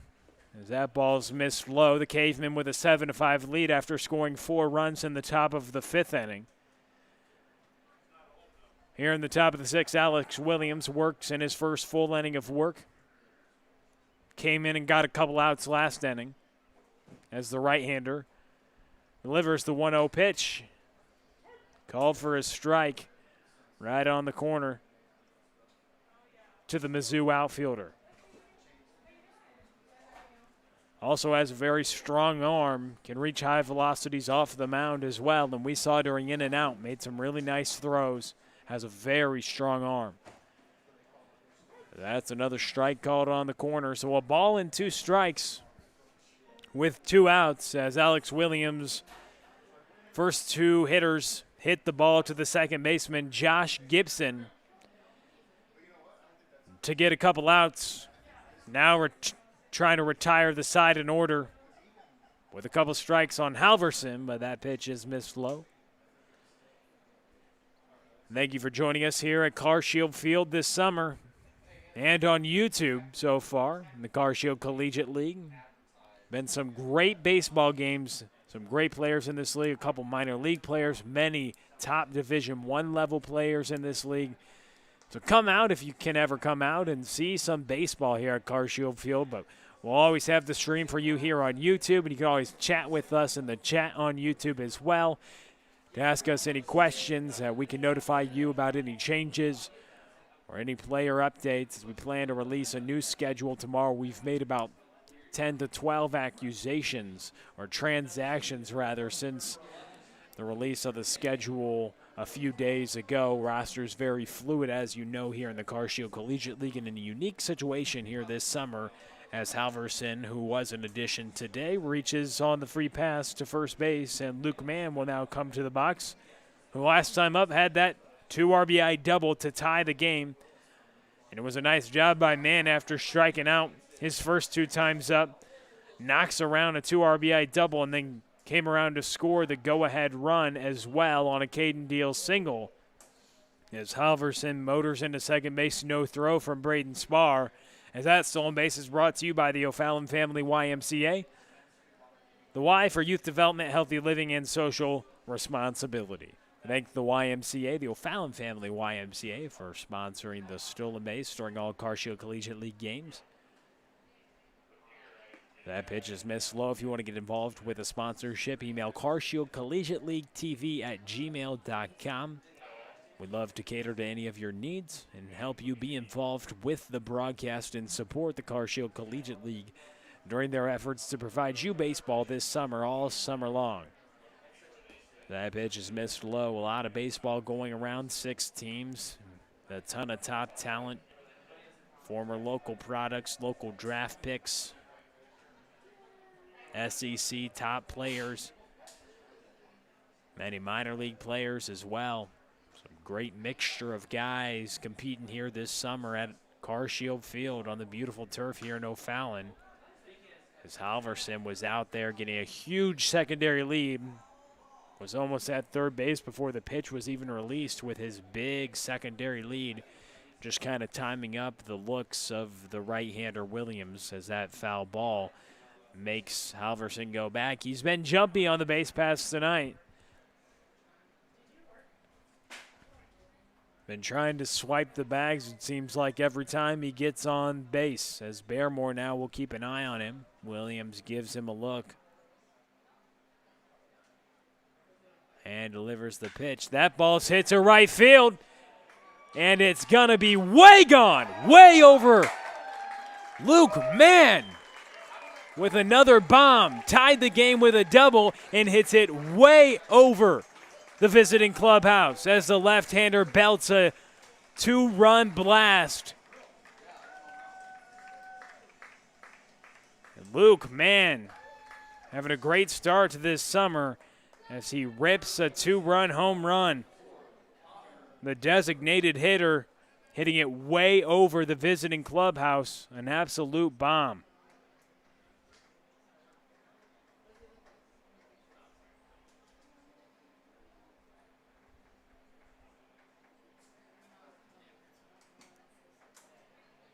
absolutely crushed that ball. That ball's right back at Williams.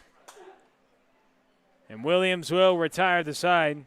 But not before Luke Mann hits a 2-run home run, driving in Halverson, coming around to score with the absolute bomb to right field over the visiting clubhouse, demolishing it.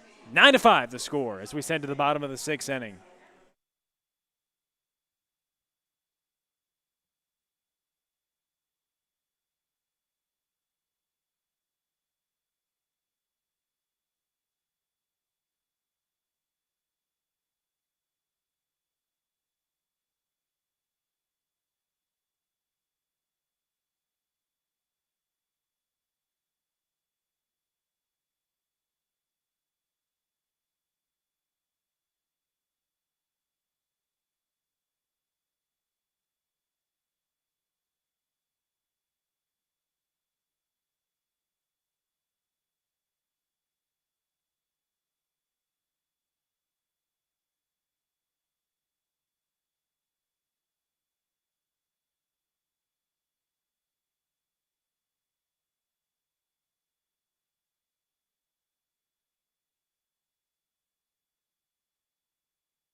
New pitcher in the ballgame, Luke Mann, as he gets ahead for the first strike, facing Nick Wilkie, Kyle Franklin, and Josh Gibson.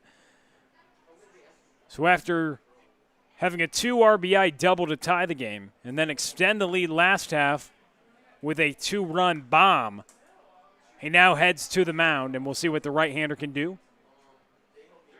Very successful pitcher and hitter, Vianney, and then headed his talents to Mizzou as he misses with that pitch outside. We'll see what the Mizzou right-hander can do.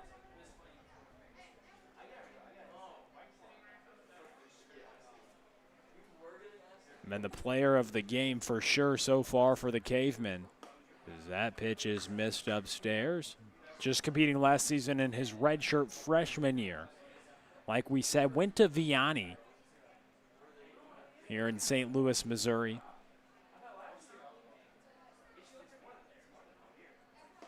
Swing and a miss from Nick Wilkie. Luke Mann, first hitter he sees, is strike 3. Getting the strikeout. Luke Mann, back in 2019 in his freshman season, received a medical red shirt after being shut down for the season following an injury in mid-March. But the dual threat player been pretty successful. He appeared in 15 games in his freshman campaign. In 3 appearances, 2 starts on the mound. He was successful on both sides of the ball, both aspects of the game. A very just successful baseball player. Led by a 1.5 ERA and 9 Ks over 6 innings pitched on the mound. And obviously you guys have seen his power today so far.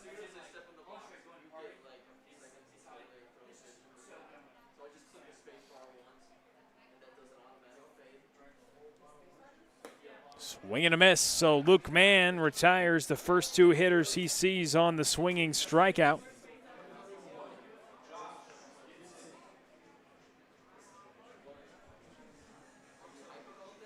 So have a day, Luke Mann. So far, he's got 4 RBIs, 2 extra base hits. One was the double to tie the game, and then the home run to extend the Cavemen's lead. And now on the mound, striking out 2 hitters and now getting ahead to the leadoff hitter, Josh Gibson.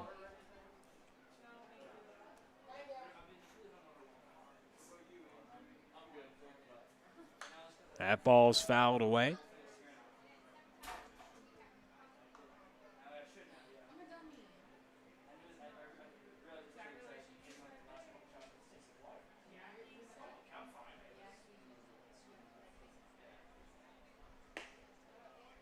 Pitch missed low as Nick Rose tried to frame that one on the corner. 9-5 is the score. Cavemen lead here in the bottom of the 6th inning. Luke Mann, the Mizzou right-hander, working on the mound. And that ball's hit to center field. It will be a single for Josh Gibson. No, he tries to take second base and slides into second for his 3rd double. This game, Gibson led off the game with a double. Had one in the 4th and now another one in the 6th. So Josh Gibson with 3 doubles today finds himself on second base, and Jack Rigoni coming into the box. As Luke Mann tries to strand Gibson and preserve the Cavemen's 4-run lead. He struck out the first 2 hitters he faced in this game, his first appearance on the mound this summer coming this evening. Has been impressive tonight with a 2 RBI double to tie the game, and then a 2-run home run that was an absolute bomb last inning, well over the visiting clubhouse to right field.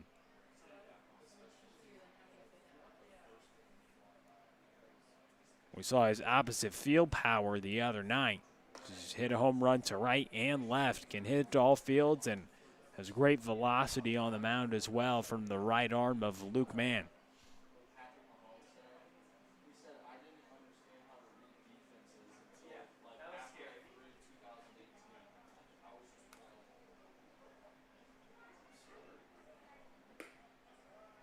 Pitch missed low and away. 2 balls and a strike.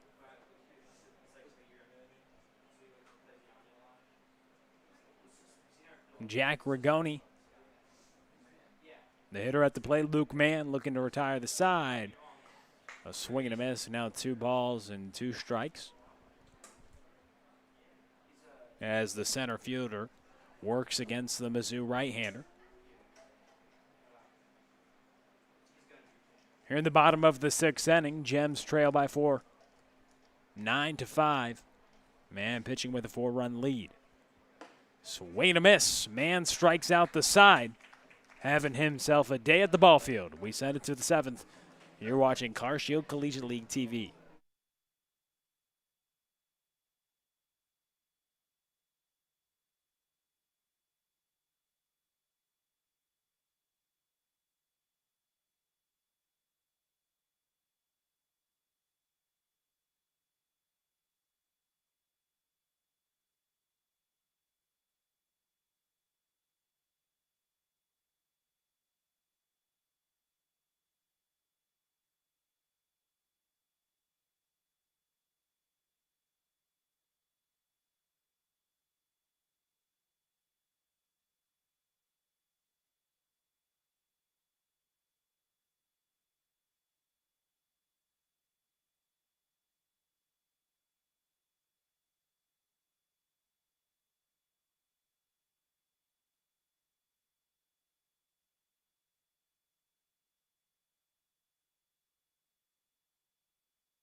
Just a reminder, this inning is brought to you by Interco Recycling. Interco has been recycling non-ferrous industrial metals, batteries, computers, and electronics since 1996.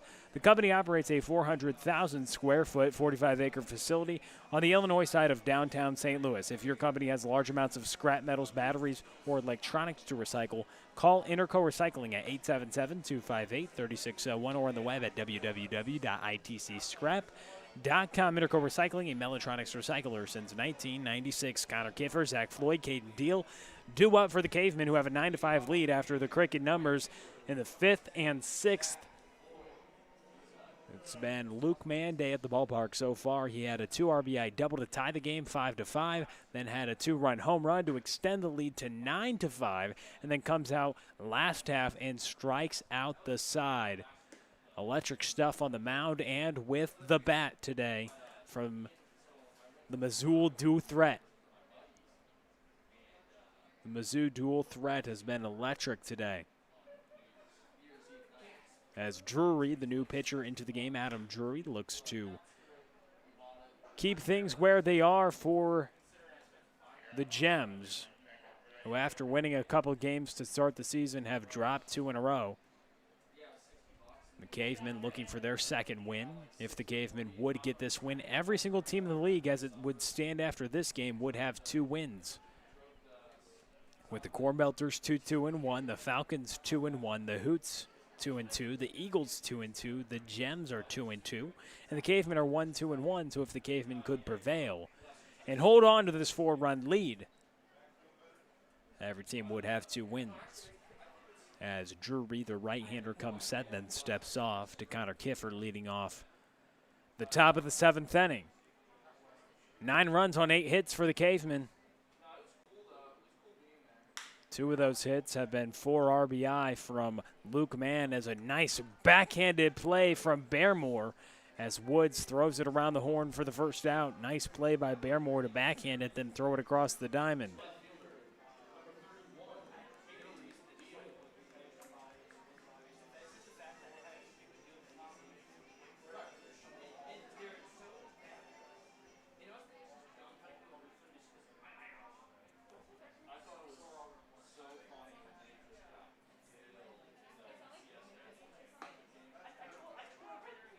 Strike from the right arm of Drury.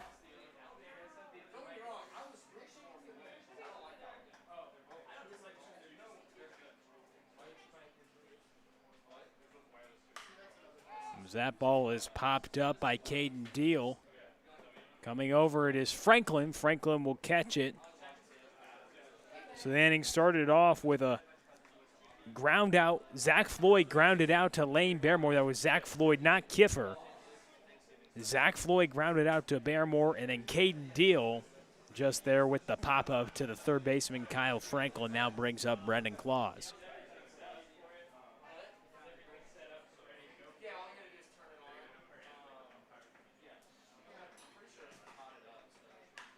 That ball's popped up as Woods tracks for it, but it goes out of play.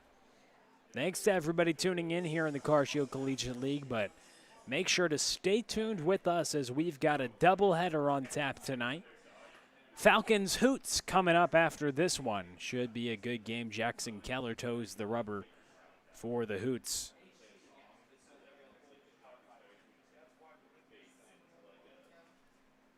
Ryan O'Connell gets the nod for Josh Kiesel's Falcons. So stay tuned for that one. It will be about 20 minutes after the completion of this game. Just 3 more outs needed for the Cavemen. In the bottom of the 7th, and if Luke Mann looks anything like he did in the 6th, it should be smooth going. With a 4-run cushion as Drury misses low with that pitch. Adam Drury here in his 3rd appearance in the Car Shield Collegiate League. So far has thrown 4 1/3 inning. Surrendered 4 earned runs. ERA adjusted for 7 innings has a 5.5 ERA as Brendan Claus reaches first base. Now they'll bring up Nick Rose.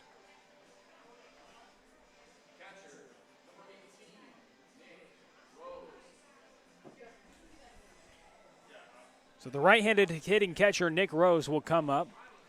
2 away and 1 on in Brendan Claus, who just reached on the free pass from Adam Drury.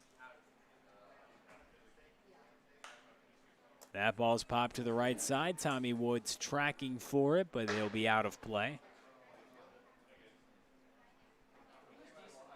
So Nick Rose, the catcher, with 2 away and 1 on, will hit here in the top of the 7th inning.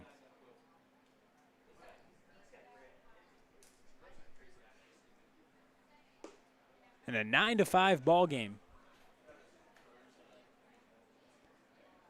The Cavemen started things off scoring 2 runs. Then the Gems responded with 2 runs in the bottom of the first, and we were tied at 2-2 until the Gems took 5-3 lead, adding 3 runs in the bottom of the 3rd inning. And they held that lead until Luke Mann in the 5th inning had a 2 RBI double to tie the game at 5-5, and then came around to score was that go-ahead run. And then added a 2-run bomb in the 6th. Now Cavemen hitting in the 7th. That breaking ball is fouled away by Rose, who's 0 for 2. 0 for 3, rather, with a couple strikeouts and hitting into a double play. Earlier to end of the 4th, that was a great play over there by Bearmore. So Falcons Hoots after this. We hope you stay tuned with us all night here on YouTube, Car Shield Collegiate League TV.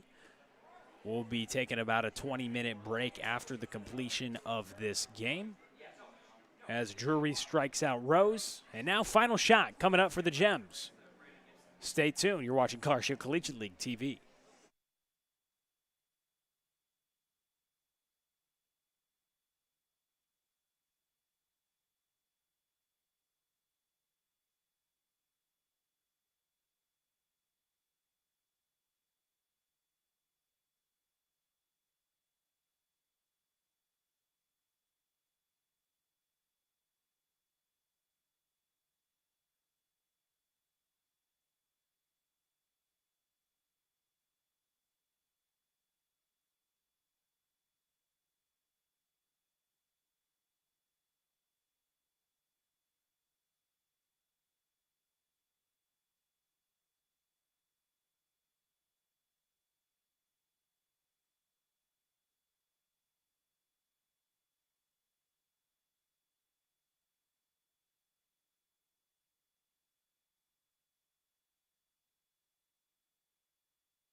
Luke Mann tries to shut the door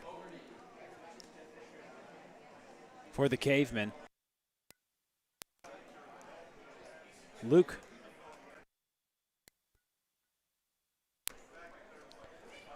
So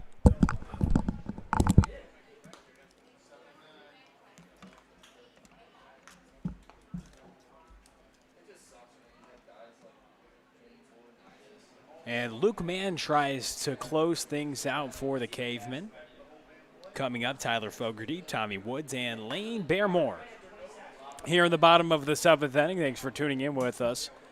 All evening long, we'll have baseball for you after the conclusion of this game, about 20 minutes after it. The Falcons and the Hoots will take on as this first ball's chopped to the third baseman.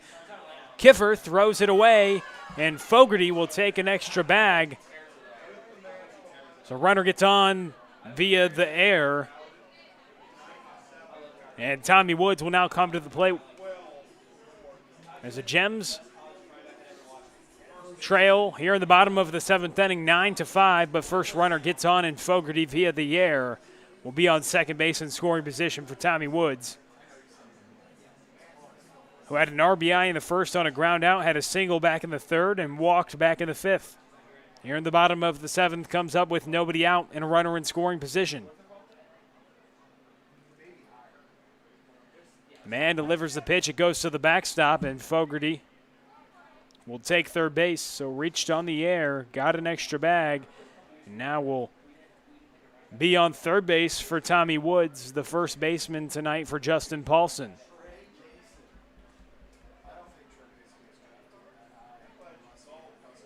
The right-hander comes set and delivers the pitch. It's hit to the left side, and it will get through for a single for Tommy Woods, and an RBI single, that is. Second RBI Woods has on the evening to cut into the deficit. Do the Gems have any late-inning magic?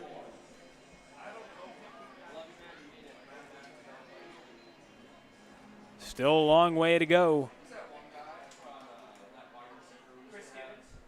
But now 9-6 is the score after a run plated in the bottom of the 7th inning. For the Gems, as Lane Baremore takes the breaking ball for strike one. Lane Baremore was playing last spring at Quincy University, taking his talents elsewhere next year, as he's disappointed with that strike call in the corner, now an 0-2 hole. Here in a 9-6 ball game, bottom of the 7th, so Gems trail by 3 runs. The tying run in the on-deck circle in Braden Spar, as man comes set and delivers the 0-2 pitch. Almost got Baremore just a bit outside, as Woods, the runner on first base, got the RBI single.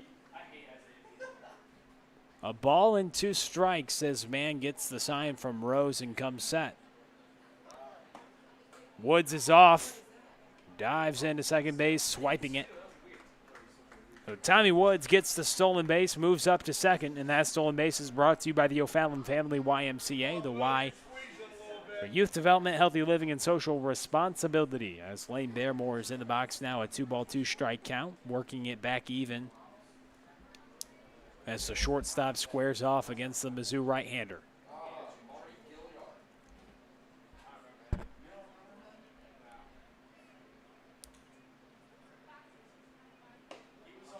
Pitch missed outside, so Baremore, after being down 0-2, works back to make it a full count.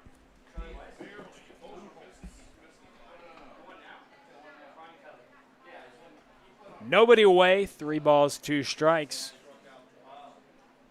As man is trying to close the door for the Cavemen. Would be their second victory of this young season. Man comes set and delivers. Ball's popped away to the right side.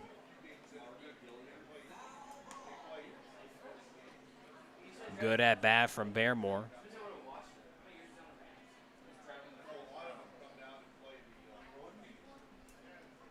Here in the bottom of the 7th inning, last chance for the Gems.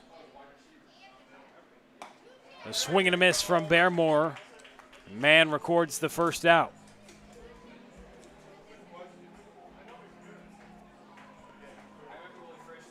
Will Bradley walks out to the mound. And he'll have a word with the right-hander.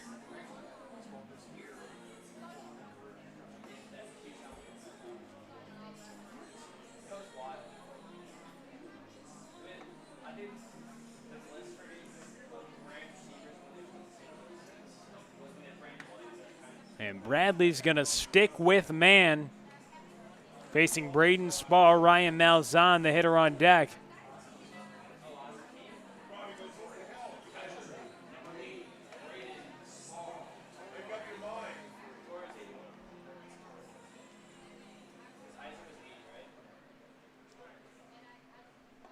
One away and one on, and Tommy Woods at second base.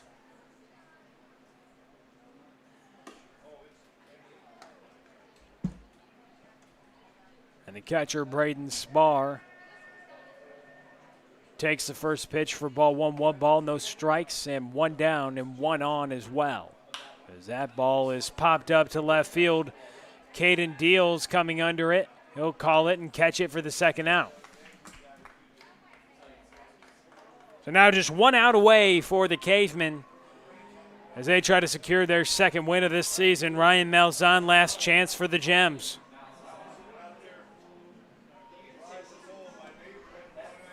And the right-hander, Luke Mann, looking to close the door. He has had a heck of a day so far. A 2 RBI double to tie the game, and then a 2-run home run to extend the Cavemen's lead to 9-5. A couple extra base hits accounting for 4 runs batted in, a 2 RBI double and a 2-run home run. And the home run, he got to show off his power a little bit, hit it way over the visiting clubhouse in right field.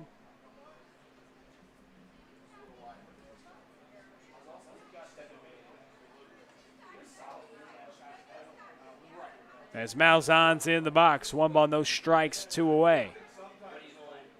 The breaking ball is missed low.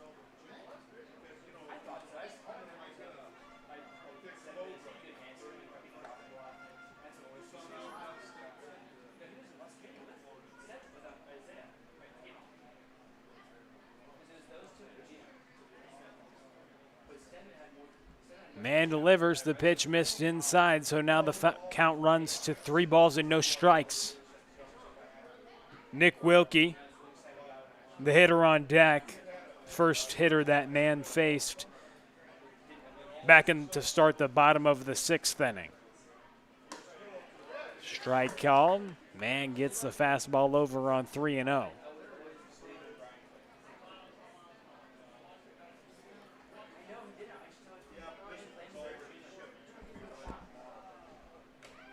Swing, and the ball's fouled back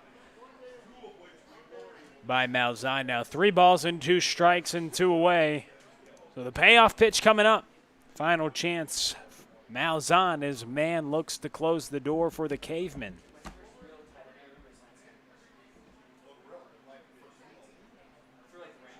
The pitch. Strike 3, and Man gets Malzahn, strikes him out, as that's the ball game. Luke Mann ends it, and a big reason why the Cavemen won. Had a 2 RBI double and a 2-run home run. A couple good innings of relief as well. Cavemen win, final 9-6. Stay tuned with us. We'll be back in about 20 minutes as the Falcons take on the Hoots.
Welcome to Car Shield Field for the Nightcap Hoots and Falcons. Will Connerly with you alongside Charlie Bornoff, the producer, and Jackson Keller is on the mound for the Hoots, who have won 2 in a row. Looking for the 3rd straight victory. Joe Lincoln. Here's the lineup that he'll roll around the horn. Jackson Keller on the mound. Ty Stouse is catching him. Luke Lampros at third. Tyler Bastunas at short. Dominic Cusimano at second. Matt Dunham at first. Jimmy Young in left. Evan Martin in center. And Davey Pound in right field.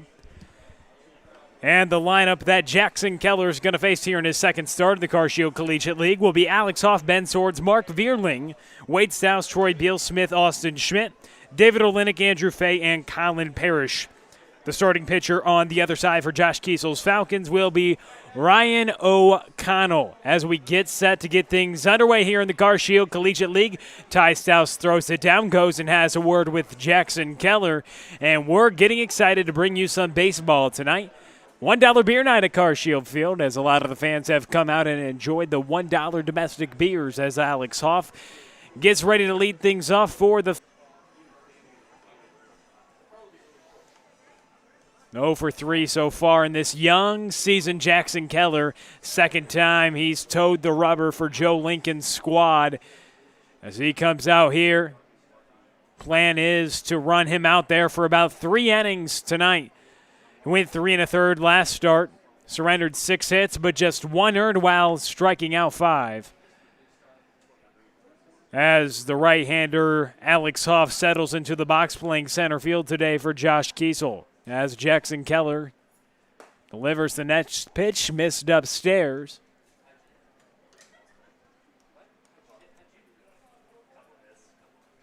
And the right-hander Jackson Keller gets ready for the pitch to Alex Hoff.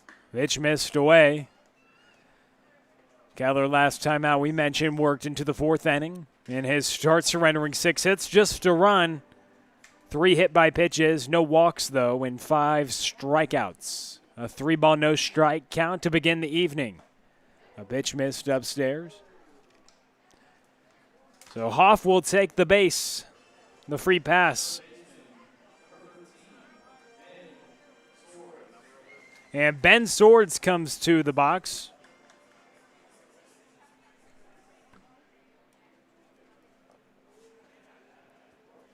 As Jackson Keller walks the first hitter of the game. And Swords comes up, handcuffed him on that strike on the inside corner, swung around through it. 0-1 is the count.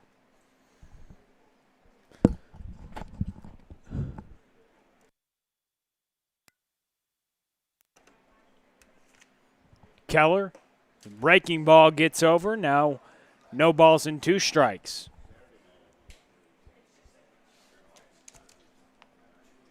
The third baseman, Swords,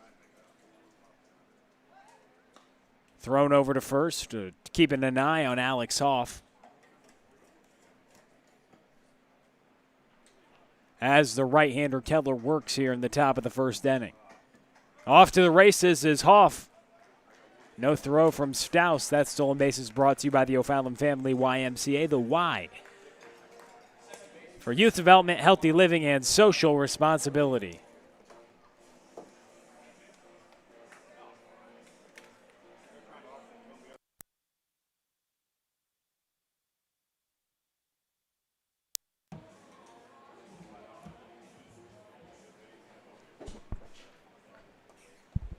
So Jackson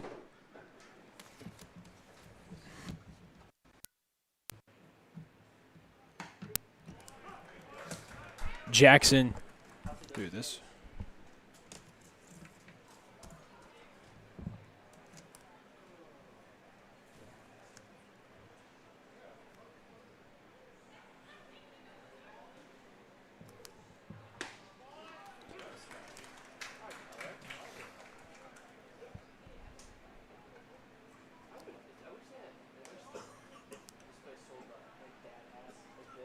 Mark Vierling settling in for the Falcons here in the top of the 1st inning, an 0-2 count with 1 away.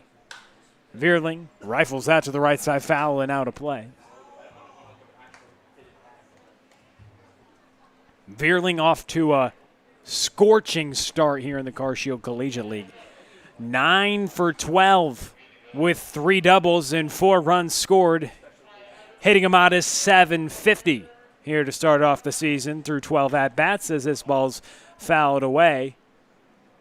And he's one of a couple Mizzou products who have been absolutely tearing it up. Talk about Luke Mann last game. Had a 2 RBI double to tie the game and then a 2-run home run to extend the lead. And that home run was absolutely crushed way over the visiting clubhouse. And then he came on the mound and saved the game with a couple innings of work and 5 strikeouts. And now Mark Vierling, another Mizzou product, having a successful season so far, having a good at-bat here against Keller.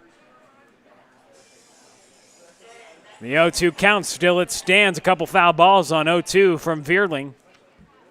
As Alex Hoff, the runner at second base, stands in scoring position here in the top of the first inning.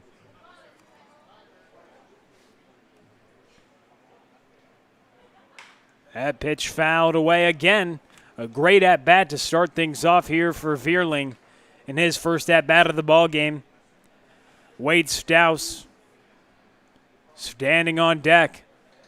2 hits in the CarShield Collegiate League, but 2 home runs, both coming in the same game a couple days ago. As Vierling swings and misses on the high fastball from Jackson Keller. 2 away.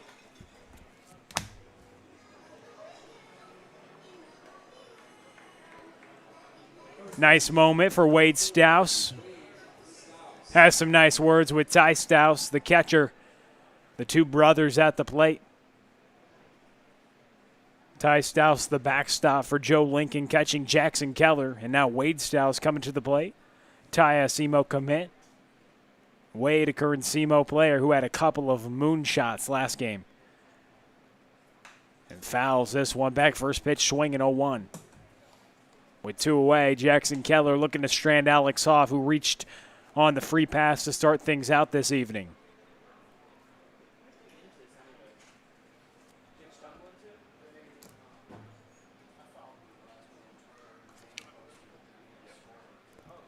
Breaking ball drops in there. Now no balls and 2 strikes.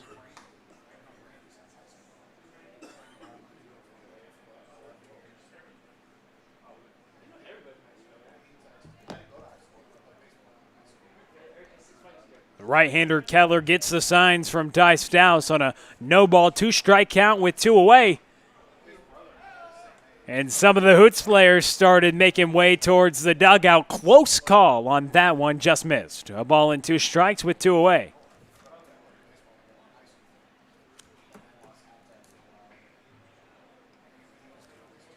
One ball, 2 strikes, 2 down, 1 on. The runner at second, Alex Hoff. Wade Stouse in the box, the pitch. Swing and a miss as Jackson Keller gets a couple strikeouts to end the inning. Strands the runner Hoff at second. We send it to the bottom of the first. You're watching CarShield Collegiate League TV, no score.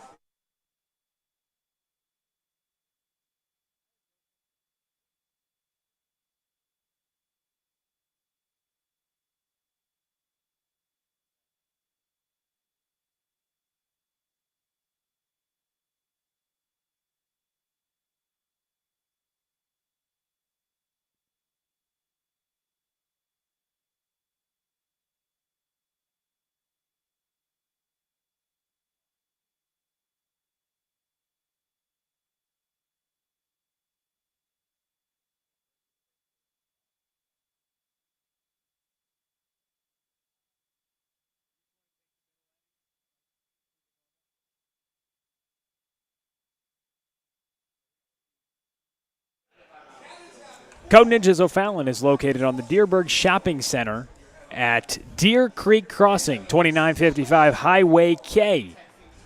In O'Fallon, at the intersection of Highway K and N, kids ages 7 to 14 will learn how to code by building small video games with the help of their sensei instructors. They're great. They will start at white belt to go all the way to black belt. Come in today for a free 30-minute session. You guys got to go try it out. A free 30-minute session. Kids will have fun. Parents will see results. That's Code Ninjas O'Fallon. Call 636-851-9634. Check it out.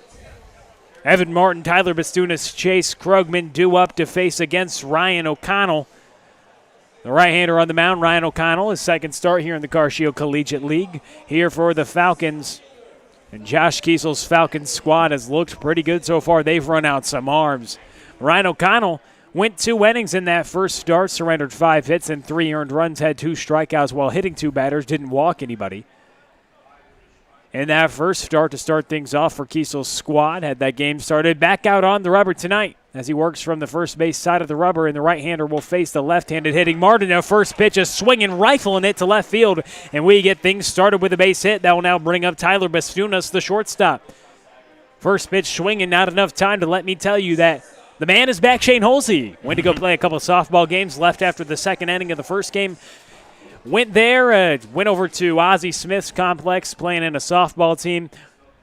Lost both games, but apparently, maybe, did you get a couple hits at least? Got a couple hits, couple RBIs. So, couple of runs batted in, and another hit to the right side. Could be a 4-6-3. Pitcher's best friend O'Connell gets it. 1 pitch, 2 outs. So after Martin's first pitch swinging of the bottom of the first, getting a single, Bastunas erases both runners on base with a 4-6-3 double play.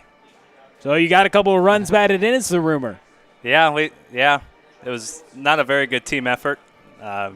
First couple at-bats were pretty rough for me, but I got a couple hits, got salvaged the night a little bit, made a couple plays in the field. That's dedication, not all folks. is lost. Shane Holsey, who comes here for the first couple of innings, bringing it to you from his beautiful voice for the first couple innings of the first game.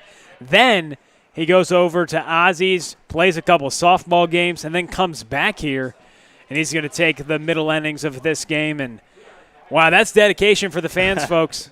Anybody watching on YouTube, that's sweat right there. Sweat equity from Shane Holsey tonight. I'm most definitely sweating. That is an accurate statement. Most times we are in this press box, aren't we? As Ryan O'Connell works the 2-1 count to Chase Krogman, who swings and misses. Now 2 balls and 2 strikes, 2 away as well. There's David Schmoll's in the press box as well. He used to do a fine job behind the microphone. We used to hear that was a rumor had it, just like apparently you had a couple of runs batted in your softball game a few moments ago. Chase Krogman strikes out. Nice first inning of work from O'Connell after 1 no score. You're watching Car Shield Collegiate League TV.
Just a reminder, this inning is brought to you by Interco Recycling. Interco Recycling, non-ferrous industrial metals, batteries, computers, and electronics since 1996. The company operates a 400,000 square foot, 45-acre facility on the Illinois side of downtown St. Louis. If your company has large amounts of scrap, metals, batteries, or electronics to recycle, you ought to call Interco Recycling at 1-877-258-3601 or on the web at www.itcscrap.com. Interco Recycling, a Mellatronics recycler since 1996. Shane Holsey, Will Connerly, Charlie Bornoff here with you inside the press box. Troy Bealsmith, Austin Schmidt, David Olenek due up for the Falcons here.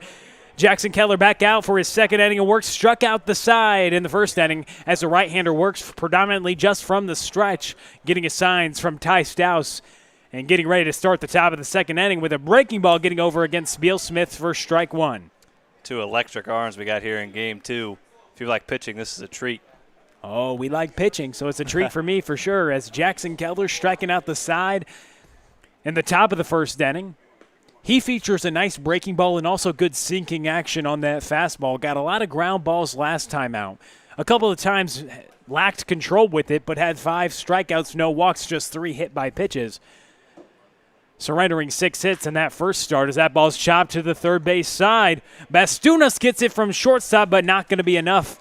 An infield single for Bealsmith as Dunham stopped it at first from getting behind him. Nice play by the SLU commit, but it's an infield single for Bealsmith, and Austin Schmidt comes up.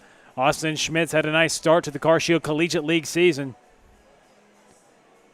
We've seen him have a couple home run games as he hits here for Josh Kiesel's Falcons as Bealsmith gets on to start off the top of the second inning against Jackson Keller. It's a nice play by Bastunas, but that's going to be an infield hit all day.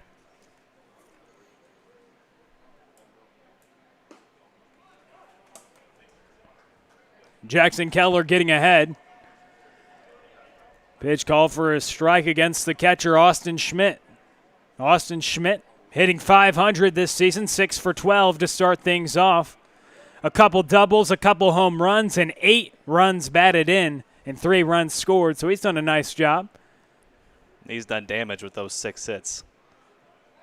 Those aren't just 6, ground ball base hits up the middle. That's a couple home runs, a couple doubles, some clutch hits, a grand slam. He's done it all. With 8 runs batted in to lead the team, 8 of the 22 RBIs come from this guy, Austin Schmidt, who's hitting .500, 6 for 12. To start off the CarShield Collegiate League season, that pitch misses low, a ball and a strike with a runner on. David Olenek, the hitter on deck, and Andrew Fay is in the hole. That infield's looking for something Ryan O'Connell got last inning, a double play, as the infield is in double play depth as Keller's fastball missed upstairs.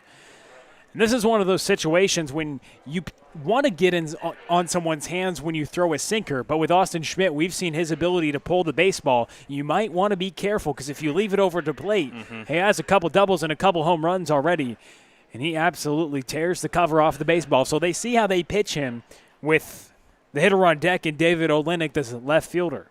If you're going to get it, if you're going to throw inside, you need to get it in. You got to get that almost off the plate. As that ball's hit to the right side, Bealsmith's going to go from first to third. Now runners at the corners for David Olenek. That's just a thing of beauty. Perfectly executed hit and run. The vacated hole on the right side. Schmidt just goes with the pitch and hits it into right field, gets himself an easy base hit, and now Falcons in business. And when your ball runs like that, he isn't afraid to pitch inside. He hit 3 batters last game, and when you don't see hitters for a while, you might be more apt to hit batters because you haven't been throwing to batters. And so some guys get on the plate, that sinker runs, you don't get control of it, but he's not afraid to pitch inside, and now he might need to get one of those ground balls as that first pitch is missed low. As at this stage in the game, they'd likely trade. Of course, they'd trade that run for a couple outs, so they'll see if Keller doesn't try to induce the ground ball here with Olenek in the box and runners on the corners.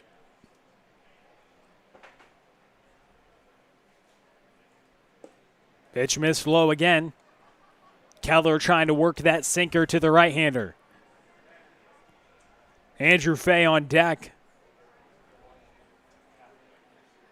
Olenek, 1 hit in 8 tries so far this season. As Keller nips the corner with the sinker, up 2 balls and a strike. As the right-hander from Missouri Baptist is working. If you're going to throw that sinker on the inside corner, that's right where you want it. You want to start it almost middle in and just let the sinking running action take its course. Jackson Keller on the mound. Another Missouri Baptist arm, Josh Sieglitz, was starting on the mound for the Gems back in Game 1, and we saw some pitching. Drake Salzman worked through 5 innings, picked up the victory on the mound. First time we've seen a pitcher go that distance. And then Luke Mann shuts the door, goes a couple innings, strikes out 5, goes 2 for 4 with 4 RBIs and a couple extra base hits, including a home run. This could be the double play. 6-4-3, and he's got it. Nice turn up the middle. Tyler Bastunas to Dominic Cusimano to Matt Dunham. 1 run scores, but 2 outs. So 2 away now for Andrew Fay, but Falcons do get on the board 1-0 after Bealsmith led off the inning with a single and then came from first to third on the hit by Austin Schmidt, but Schmidt now's off the base pass because of the 6-4-3 double play. So we kind of talked about it. 1 pitch, 2 outs. They'll trade a run for it, and first pitch swinging is Fay. who flies out to Evan Martin in center. So through 1.5, 1-0 the score. Falcons on top. You're watching Car Show Collegiate League TV.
Matt Dunham, Jamie Young, Ty Stouse due up for Joe Lincoln's Hoots. They've won 2 in a row. Started the season off 0-2, now won a couple, and now Jackson Keller, the starter on the mound, looking to extend that win streak.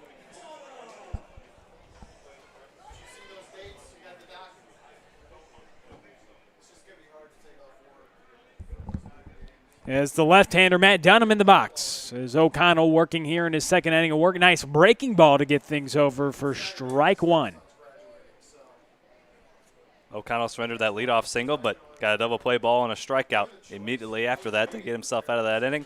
Now finds himself in the lead. He pitched with a little more confidence when you have a lead, even if it's 1-0.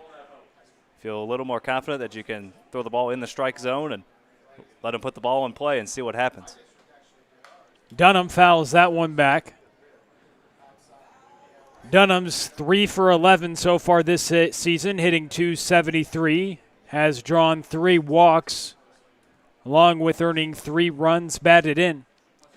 A couple of crucial RBIs from the first baseman, who's committed to slew and gets rung up on that.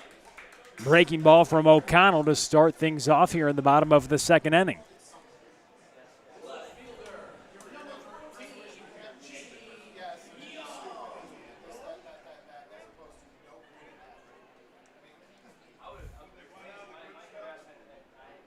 Jamie Young, 2 hits and 8 tries so far this season, has a double and a triple for both of his hits. That pitch missed low from the right-hander O'Connell. The left fielder has scored a run this season. He swings through that fastball, a ball and a strike, 1 away. Saw Mr. Young on the mound a couple nights ago. Pitched a couple of scoreless innings. Now back in the lineup, hitting 5th. We saw Mr. Young also nearly hit a home run the other day, turned into a double, also has a triple on the season. We mentioned 2 hits, and they're both double and a triple. Just a few feet away from that home run as Young strikes out on a nice pitch from O'Connell. So starting off this inning with a couple of strikeouts, his 3rd one tonight. And now he faces Ty Stouse, brother of Wade Stouse, who's at first base today. Both of these guys can rake. Both have light tower power from the left side as O'Connell gets set to deliver. Nice breaking ball. O'Connell getting ahead with that breaking ball can be very dangerous, has good electric velocity on the fastball. And when he can tunnel that fastball and breaking ball together, hitters have struggled to time it up.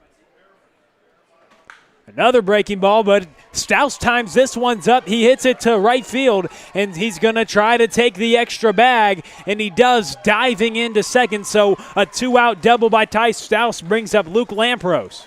And once you show him that curveball, if you throw it again, you got to make sure you get on top of it, get that tumbling action, and try to almost throw it for a ball. If you throw 2 straight curveballs for strikes, one of them's going to get hit. It's always tough because when you're in a groove and you're getting things over, you don't think about getting it down until someone hits it, until they're taking it. But then again, if you're showing a good hitter your stuff consistently like Ty Stouse, he recognized it out of the hand and mashed it for a double, a 2-out double. Now Luke Lampros says the inning is extended.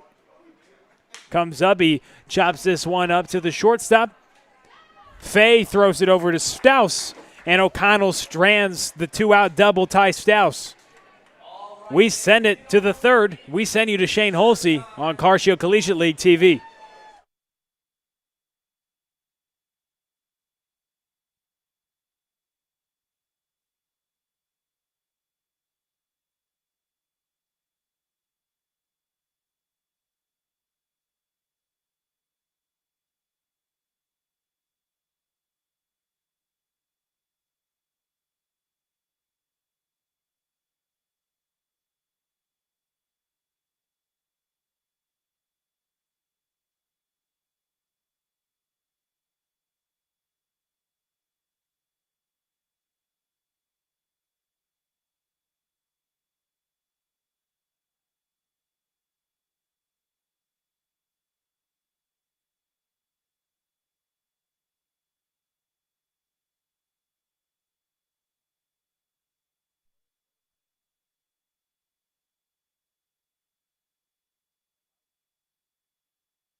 Just a reminder, this inning is brought to you by Interco Recycling. Interco has been recycling non-ferrous industrial metals, batteries, computers, and electronics since 1996. The company operates a 400,000 square foot, 45-acre facility on the Illinois side of downtown St. Louis. If your company has large amounts of scrap metals, batteries, or electronics to recycle, call Interco Recycling at 1-877-258-3601 or visit them on the web at itcscrap.com. That's 1-877-258-3601 or itcscrap.com on the web. Interco Recycling, a Metaltronics recycler since 1996. To the top of the third we go. 9-1-2 for the Falcons against Jackson Keller. They worked a scoreless first, and then 1 run scored in the top of the second. First pitch swinging Colin Parrish for strike 1. Parrish, the designated hitter this evening. Parrish, Hoff, and Swords for the Falcons here in the top of the third with a 1-0 lead. That's fouled away for strike 2.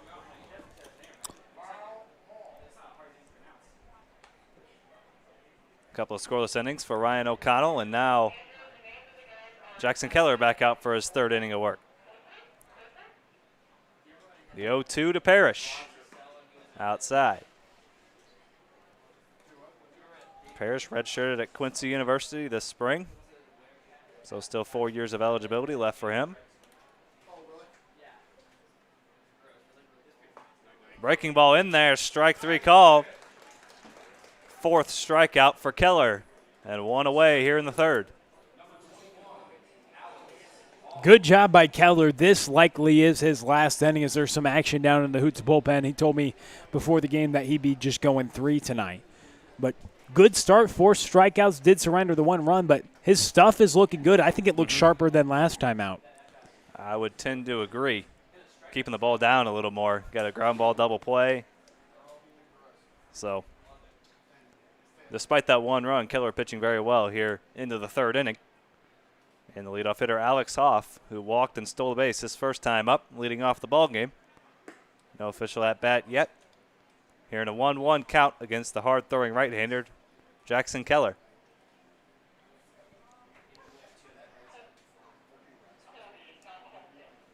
Alex Hoff out of St. Dominic High School. That's ripped down the left field line, just a bit foul.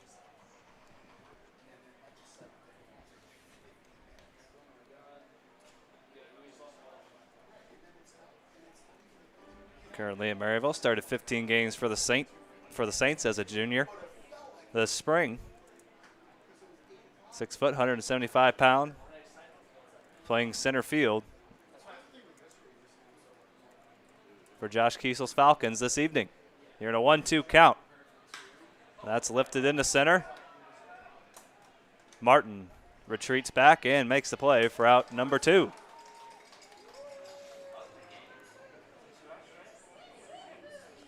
Four straight retired by Jackson Keller.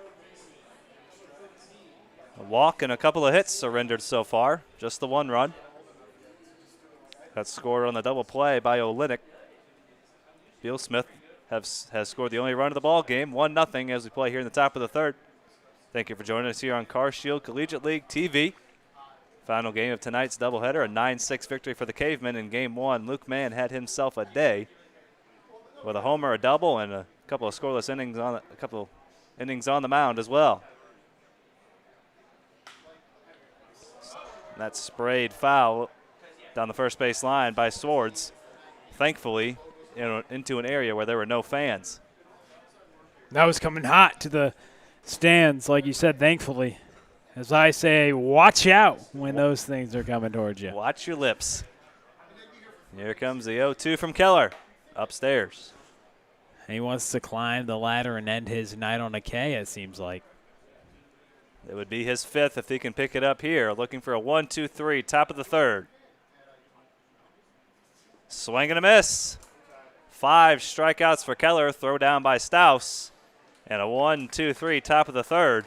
3 solid innings of work for Jackson Keller. We're through 2.5 here from Car Shield Field. 1-0 Falcons. You're watching Car Shield Collegiate League TV.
Two scoreless innings so far for the right-hander out of Alabama, Ryan O'Connell. And he will work to Davey Pound to lead things off here in the bottom of the third. 1-0 lead for the Falcons, scored on the double play off the bat of David Olenek, so no RBI there. Troy Bealsmith, the only run scored of the ball game, and Ryan O'Connell through 2 scoreless back out there for the third as he fires in strike 1 to the Harris Stowe Hornet, Davey Pound.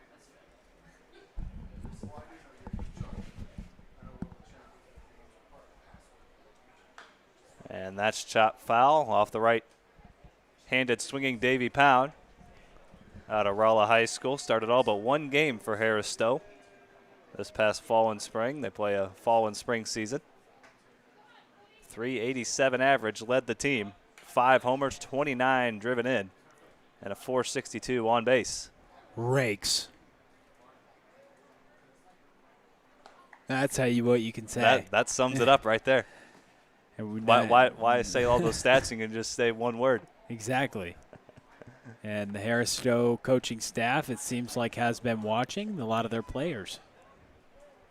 Appreciate all their support. A lot of Harris Stowe Hornets in this league. One of them goes down swinging right there, Davey Pound. He's down for the first out, and that brings in the second baseman, Dominic Cusimano. Do you think people would like it better if we just said they raked and never mentioned a stat? Stat nerds might be there's a little balance. disgusted. I was just interested. It shows research and preparation, as that's in the left field. That gets past the left fielder. No. Extra bases for Cusimano. He's got good speed. He's going to head for third, and he's going to get in there with a head-first dive and a one-out triple for Dominic Cusimano. Olenek was caught in between playing that off the hop and diving, and he almost did a half dive, half slide, and it got past him into the corner in what could have been a stand-up triple for Cusimano. He went with the head-first dive. He represents the tying run over at third, and that brings us back to the top of the order, Evan Martin. His third hit of this season, now has a single, double, and now triple. And that's hit to the left side. That's going to bring in a run. On the ground out by Martin, Andrew Fay making the play over to first for the second out. So an RBI on that ground out, and we're all knotted up at 1.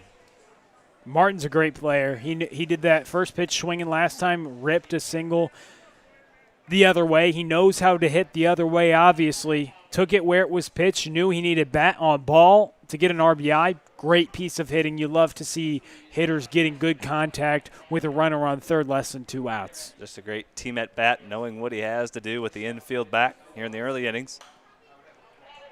As Tyler Bastunas fouls that one out of play. He grounded into a 4-6-3 double play. Back in the first after Martin singled. So Martin now 1 for 2 with an RBI. Bastunas 0 for 1.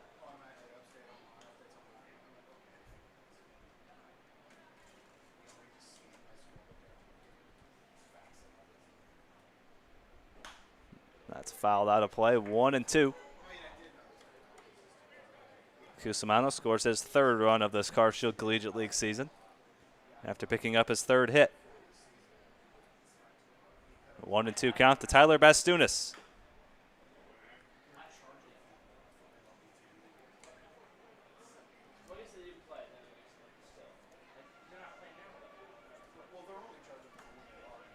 Bastunas has yet to pick up a hit here in this CarShield Collegiate League season, trying to get things going. Joe Lincoln has him in the 2-hole here this evening. 1-2 from O'Connell. Chop to the left side. Swartz plays it on a couple of hops. Strong throw over to first, and he's safe. Bang, bang play at first base. And Bastunas picks up the infield single. Well, Swartz did all he could do to get that over to first as quickly as he could. Showed off the strong arm. Just a tad too late, and Bastunas beats it out for his first hit of the summer. Nice way to get it. Had to earn it by giving it a hard 90. Hard 90 right there. And that brings in the designated hitter, Chase Krogman. So now the fans know you went to go do some softball. Were your hits more of that variety, or did you earn your hits? How'd you earn those? Ground ball to the left side and a line drive to left field. As Holsey, I'm far from a power hitter. Exited the microphone for a little bit after a few innings of the first game, went over to compete in his softball league. He's going to do that a couple more times here in the CarShield Collegiate League season. But you guys will hear him mainly every day, all 90 games here in this CarShield League. But a few times he has some prior commitments, but comes back. That's great commitment and grit and fortitude and effort and perseverance. I mean, what a job from Holsey. Hey, name the noun. It's literally just right down the street. Literally just I could walk there if I wanted to. Only problem is I got to grab my bag out of my truck. But other than that, it takes about 2 minutes to get over there, a couple minutes to get back. Got here right at first pitch. Literally walked in the gate right at first pitch of game 2. So pretty good timing. And ball 2 to Chase Krogman, 2-2. Only just one more time. Just next week's our last game. So only one more time. So hold steady, fans. You'll have to deal without Shane Olsey just for a few innings here and there, but hopefully we can overcome that. I would stick around, but I already paid $40 to play in that league. So. Oh, we understand, and the fans were commenting about you, and where's Shane? But we told him you're back. There goes Bastunas for second. That's fouled away by Krogman. So he stays alive in a 2-2 count. And Krogman's been on fire to start this season, coming into this game hitting .455, 5 for 11 to start things off. Not a bad showing for the Chicago White Sox minor league outfielder. Not playing the field this evening. He's been in center, been in right. Now a designated hitter. The 2-2 chopped up the middle. That gets into center field for a base hit. Bastunas is going to take the extra base and head to third. And runners will be on the corners with 2 away. 6th hit for Krogman on this Car Show Collegiate League season. And now the Hoots a chance to take the lead if Matt Dunham can come through with a base hit here.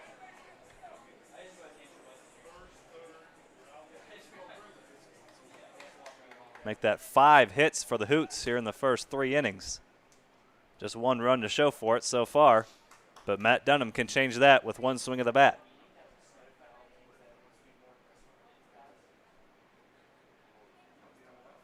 Breaking ball from O'Connell. Gets away momentarily. Schmidt down to second. A good throw, and Krogman is nailed at second base. What a throw by Austin Schmidt down to second. An absolute strike. And Krogman is cut down for the 3rd out. We head to the top of the 4th. All knotted up at 1 here on Car Shield Collegiate League TV.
A reminder, this inning is brought to you by Interco Recycling. Interco has been recycling non-ferrous industrial metals, batteries, and computers and electronics since 1996. The company operates a 400,000 square foot, 45-acre facility on the Illinois side of downtown St. Louis.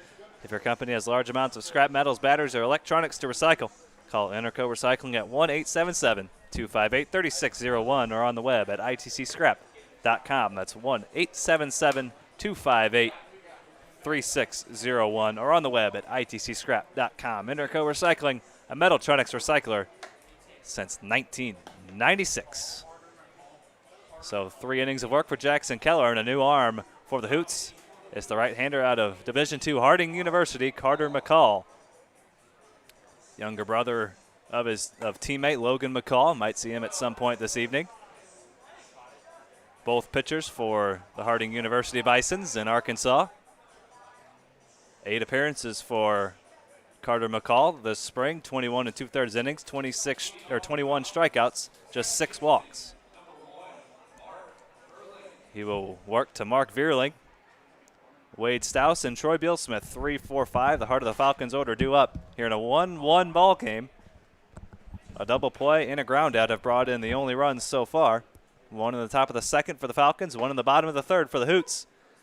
And the first pitch from Carter McCall misses for ball 1 to Mark Vierling. Struck out swinging his first time at the dish.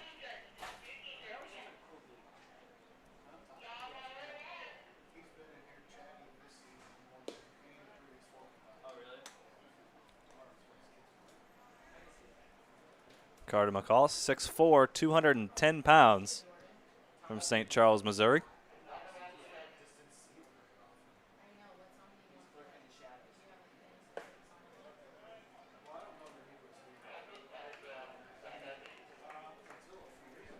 Good velocity out of the bullpen. 89, 90 miles an hour from the right-hander so far.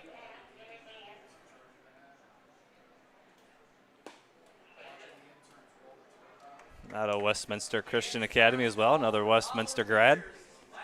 As he surrenders the leadoff walk to Mark Vierling, he reaches base to lead off the inning. 2.29 ERA for Mr. McCall in his senior year at Westminster. All-Metro second team. Currently a prominent member of Harding University's pitching staff down in Arkansas. As Wade Stouse lifts that one down the left field line and out of play. Would have nearly had home run distance had it stayed fair. But good job by Keller tonight. 3 innings, just a couple hits, only 1 earned and 5 Ks. Now handing it off to the bullpen. New addition to the roster today, Mr. McCall. But we got to say first names on the McCalls because a couple McCalls joined the roster today. Carter and Logan. Both brothers out of St. Charles. Logan, the older brother, wears number 24. Carter wearing number 18. Both big boys as well. McCall 6'4", 210. Logan 6'1", 220.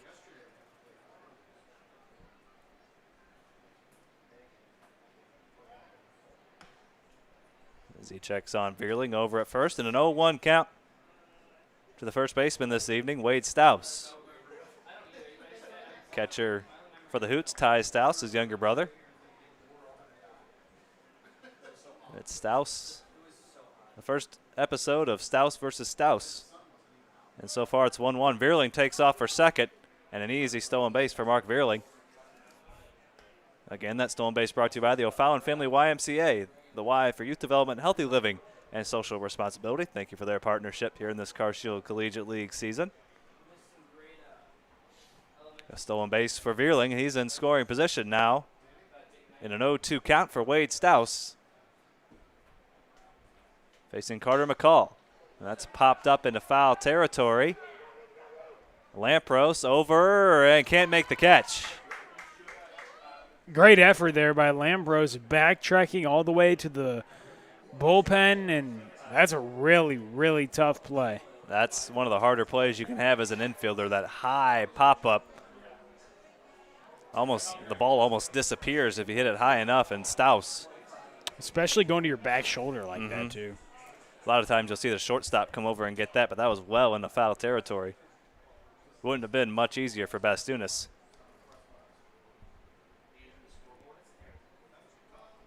Still an 0-2 count to Wade Stouse, and a check on second.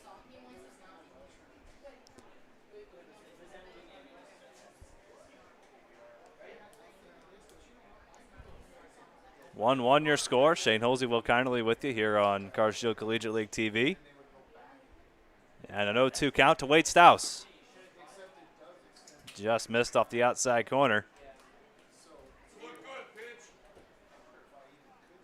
Stouse was set up more on the inside part of the plate, and that pitch ran away. Might have clipped the outside corner of the plate, but McCall doesn't get the call. And you got on me for being Dr. Seuss. You can get on me. I'm not stopping you. The 1-2 chop to the right side. That's going to get the runner over at least, and it gets past Dunham into right field. Veerling's going to come in to score to make it 2-1. So no RBI on the play. Give Matt Dunham an E3 over there at first. Not an easy play, but one he knows he should have made. So a 2-1 ball game now. Falcons out in front. So an unearned run charged to Carter McCall.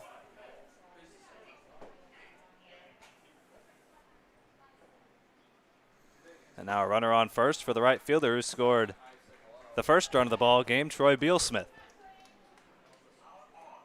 Base hit his first time up, 1 for 1. We've seen him in the leadoff spot a few times. Now hitting in the 5 spot for Josh Kiesel's Falcons here this evening.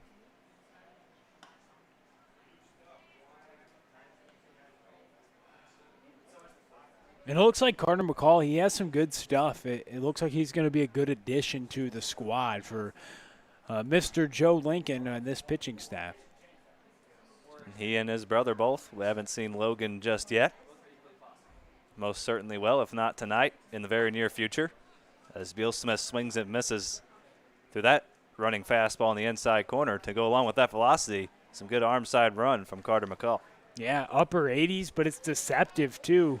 Quick arm action, brings it down from the right side. He works all the way on the third base side of the rubber. That offers for a lot of deception too, and you know, the error hurt him in this inning. It was a good pitch. Looking for the double play here. He's got a strikeout instead. First strikeout for Carter McCall.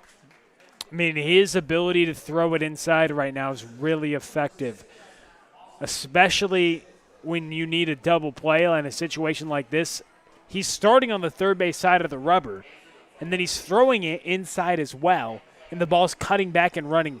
That's deception at its finest, especially when he can hide the ball till the last minute. I mean, that ball was almost about to hit Bealsmith, and it ties you up. When the ball is running from the right side and the third base side, it's really tough to hit. And in steps one of the hottest hitters in the league, and he stays hot. Didn't even have time to introduce him. Austin Schmidt with a base hit is 2 for 2. He continues to rake. I mean, coming into this game, hitting .500, notch a couple more hits for him. 8 for 14 to start the season. Not going to try to do that math, but we do know that's over 500. Oh, definitely. Couple of base hits for him here this evening.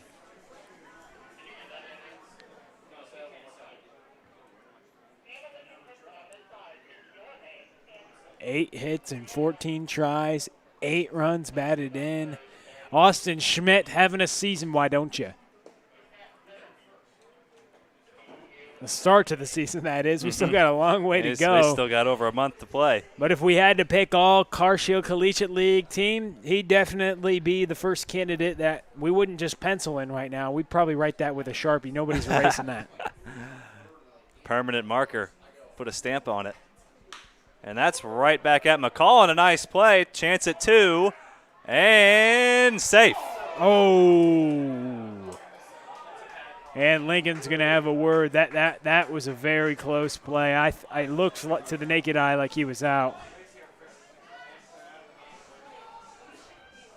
Joe Lincoln has a word with the field umpire. We've had a couple very close plays at first base here in the first few innings. And we're doing the same thing. Shane, we're going back and going to see if we can see this thing on replay, as all the coaches can watch all the games on replay as well. We have the stream going here. We're on a little bit of a delay, of course. It was a nice play by McCall, maintaining his composure, sticking the glove up and knocking that one down. If he doesn't knock that one down, that's probably into center field. So even if he doesn't get the double play, a run-saving play by McCall, and that's a balk. We see our first balk here in the Car Shield Collegiate League, and that'll bring in a run to make it 3-1. McCall knew it as soon. He didn't break the plane of the rubber. Once you turn your body as a right-handed pitcher, if you don't step off the back of the rubber, that is a balk.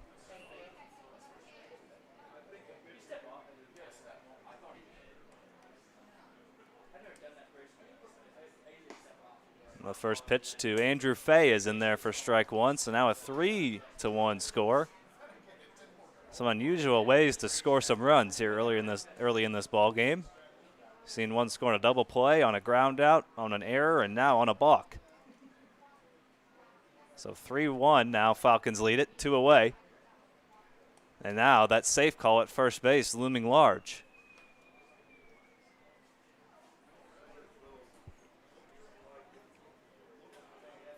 And same with that error earlier in this inning as well.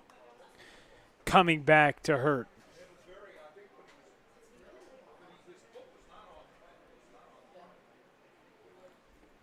Nice block there by Ty Stiles. Boy, he has been busy behind the plate, and he has been rock solid, blocking balls in the dirt. Not very nice showing behind the plate, something that doesn't go in the box score, but we've seen it firsthand here in this first week of baseball. Excellent defensive catcher, Ty Stiles.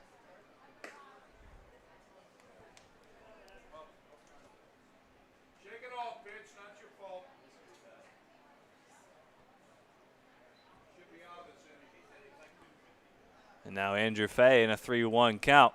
3-1. Falcons lead it. They've scored on an error and a balk this inning, and now a 2-out walk.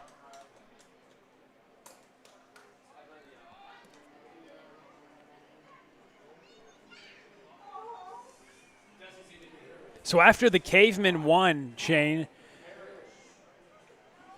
every single team in the league had 2 wins. So whoever wins this game will be the first team in the Car Shield Collegiate League to get to 3 wins. A ton on the line early on here. Bragging rights, if anything. And they'll at least be the only team with 3 wins for at least a day, as no ball games tomorrow. Yep. Every team off. They'll hold sole possession of first place the rest of tonight, all tomorrow, till we're back at it Friday. That's a good feeling. When everybody's looking at top of you of the table, it is a nice feeling. And a big swing and a miss from the designated hitter, Colin Parrish. But it is an interesting point, Shane. Early on here in the Car Shield Collegiate League, every team with 2 wins, I mean, there's been pretty competitive games, and a lot of the teams look pretty even so far, and that's a great sign for fans of St. Charles County baseball. They want to see some great baseball, and they are pretty competitive across the board of all 6 teams. And we've talked about these coaches and front office staff working to try to put these teams together, trying to make them as even as possible. I don't think they could do a better job. Each team having 2 wins, I mean, you can't draw that up. And now win number 3, first one to get there on the line tonight here in this second game. Hoots trying to improve to 3-2 after an 0-2 start. Falcons trying to go to 3-1. 3-1 count to the Quincy University Hawk, Colin Parrish. Trying to extend the inning to the top of the order, Alex Hoff. The 3-1. Chop foul, and the runners will be off with this next pitch. Big pitch coming here from McCall, trying to work around the error and the balk. Couple of unearned runs here in the top of the third, or top of the fourth, rather. And a 3-1 lead for the Falcons. That's fouled away. Seventh pitch of the at-bat coming here to Colin Parrish. Looking for a 2-out RBI. David Olenek out at second. Andrew Fay on first. They will be off, so a base hit will score a run. And ball 4. And McCall can't find a way to get that third and final out. And Joe Lincoln will go out and have a word with his right-hander. 2 away, bases loaded here in the top of the fourth. Hoots trying to keep this game from slipping away here in the middle innings. And for Joe Lincoln, what are you telling Mr. McCall out there with the bases loaded and 2 away? Hey, kid, you're 1 pitch away. That's what you got to say to him. You've pitched actually pretty well, kid. There was an error, a balk, And a very questionable call at first base. You should be out of it. But, hey, bear down. One pitch. That's probably what he's saying, something like that. Hey, bear down. That's pretty fitting. Joe Lincoln out of Missouri State University. Not sure if you meant that or not, but hey. I like myself a good pun. We can tell, Shane, but yeah. Missouri State coaching staff, Joe Lincoln, done a fine job with the Hoots and trying to get his pitcher out of a jam here. Bases full of Falcons. And the first pitch to Alex Hoff here in his third plate appearance is in there for strike one. McCall trying to strand the bases loaded. Olenek on third, Fay at second, Parrish at first. Alex Hoff at the plate in an 0-1 count against Carter McCall. Breaking ball popped into foul territory. That's going to stay in play. Matt Dunham drifting and makes the catch. So Carter McCall, after a tough inning, strands the bases loaded and keeps the Hoots deficit at 3-1 as we head to the bottom of the fourth. We're through 3.5 here on CarShield Collegiate League TV. We'll be right back.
Ryan O'Connell back out for his fourth inning of work.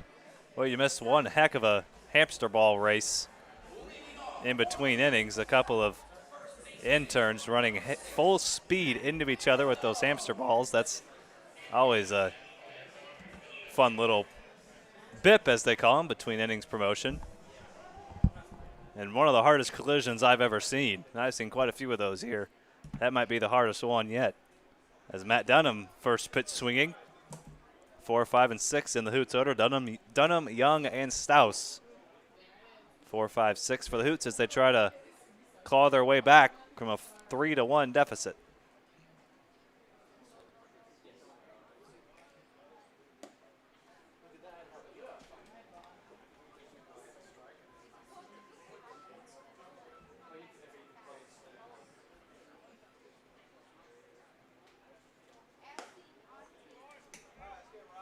O'Connell working into the fourth inning here. Just 2 innings, his first outing.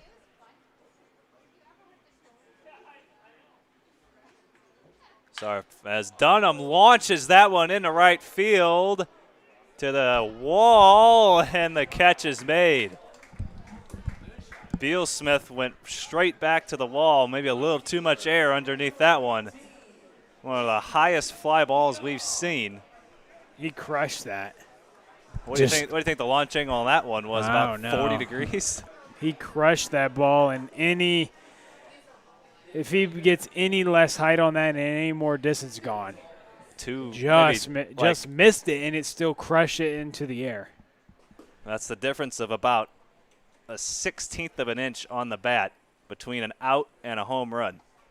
And he just got under that breaking ball. That's really what it was. But he crushed it, though.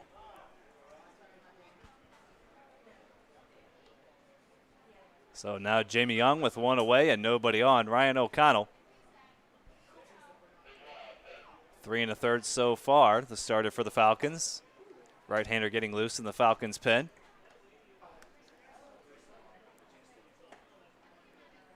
And a 2-1 count to the left fielder, Jamie Young. And that's roped up the middle, and O'Connell gets a glove on it. Fires a rocket over to first. And 2 away. Talk about reaction time from Ryan O'Connell. Great work. That goes down 1-3, but it was not for the faint of heart, as O'Connell stuck the glove out, saved a base hit. That almost undoubtedly is going into center field. So now 2 away for Ty Stouse. An eventful first couple of outs here in the bottom of the 4th.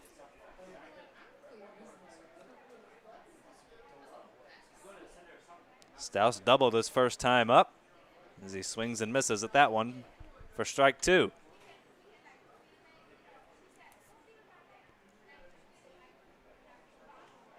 Two runs at the top of the 4th for the Falcons as they lead it 3-1. That's grounded to the left side. And on the first with it is Fay for out number 3. So 1-2-3, bottom of the 4th. We're through 4. Falcons lead it 3-1. We'll be back for the 5th right after this on Carshill Collegiate League TV.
Again, this inning brought to you by Interco Recycling. Interco has been recycling non-ferrous industrial metals, batteries, and computers and electronics since 1996. The company operates a 400,000 square foot, 45-acre facility on the Illinois side of downtown St. Louis. If your company has large amounts of scrap metal, batteries, or electronics to recycle, call Interco Recycling at 1-877-258-3601 or on the web at itcscrap.com. That's 1-877-258-3601 or on the web at itcscrap.com. Interco Recycling, a Metaltronics recycler since 1996. Carter McCall back out for a second inning of work. Currently on the hook for the loss, but 2 unearned runs scored in the top of the 4th on the error and the balk with 2 away. And leading things off has been Swords, the third baseman, 2, 3, and 4. In the Falcons' order, 8 Falcons came to the plate in that 2-run 4th inning. Swords, a couple of strikeouts to his line so far, 0 for 2. Inside corner, good pitch there from McCall for strike 1.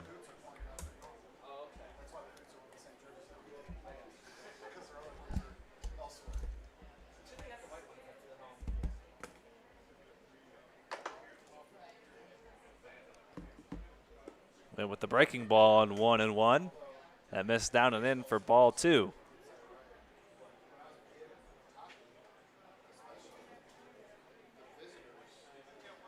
Swords after those first 2 at-bats, now 4 for 14, or 4 for 9 rather, and a nice play by McCall. The pitcher's flashing the leather a little bit here in the middle innings, and that is out number 1. Which play was better? Ugh, that's tough. That's tough. 2 out of 3 plays, but I'd say Decision time. O'Connell I'll or go McCall? I'll go O'Connell. Oh, wow. I'll go McCall. That was a line drive. That was the liner. Yeah. They're both really good. Outstanding both. Defensive work from the pitchers. Put me on the spot there, Will. Swing and a miss from Veerling for strike 1.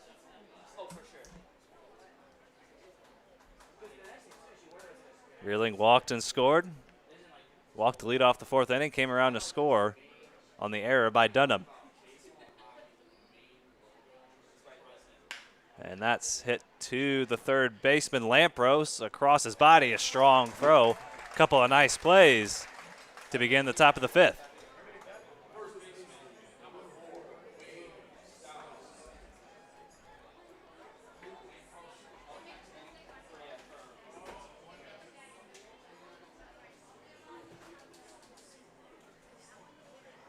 So 2 away now for the first baseman, the powerful left-handed swinger, Wade Stouse. So back-to-back fine defensive plays by the Hoots as they trail at 3-1 here in the top of the 5th. Good breaking ball there from McCall. Doesn't get the call for ball 1.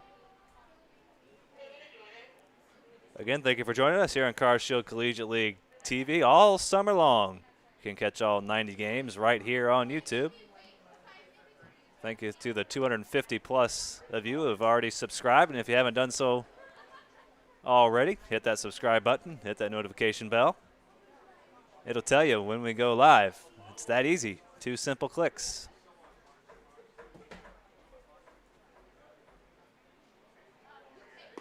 Go ahead while you're at it. If you haven't already, give us a follow on Twitter, Instagram, and Facebook as well at CarShieldCL. Thank our fans for all their support here this summer as we put this league together. Shane Holsey, Will Carnley bringing you the action all summer long right here on YouTube.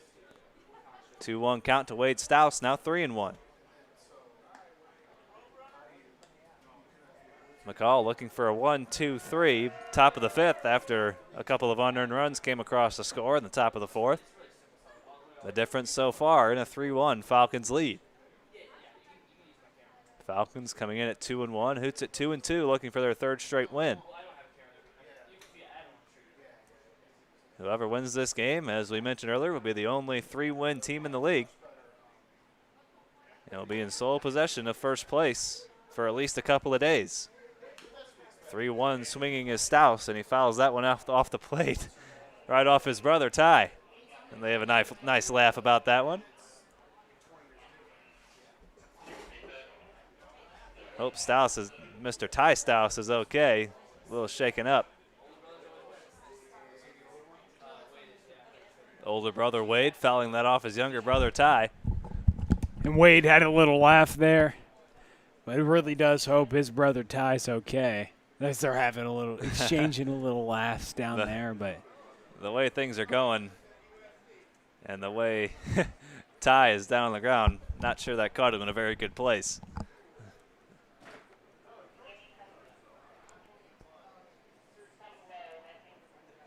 His teammate Matt Staker hands him a glass of water. You can probably guess where that one caught Ty Stouse.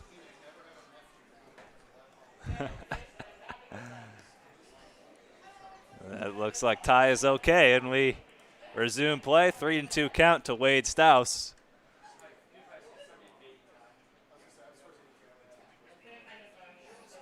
After the foul ball by Wade caught his brother in the midsection.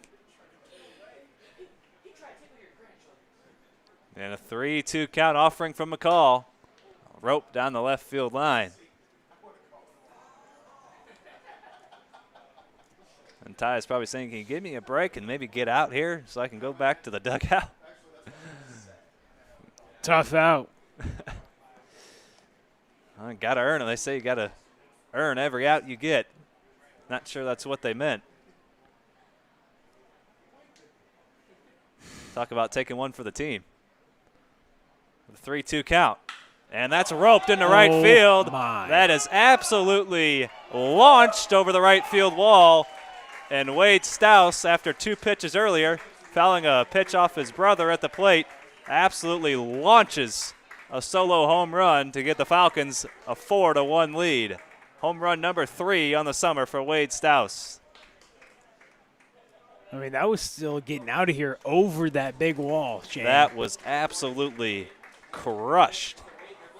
That got out in a quickly, too.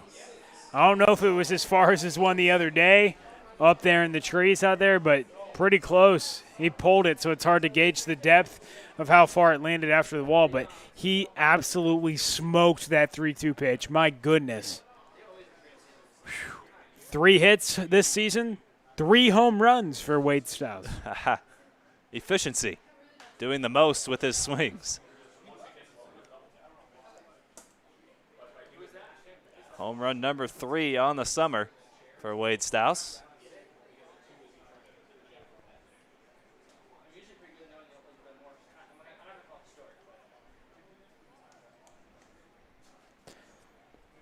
Nice. Following up the 2 home run game, he showed us his power, and glad he gets to show the fans tonight as well, as that was a moonshot, Shane, over the big wall and right. First player to 3 home runs this summer. So he's at the top of that home run leaderboard.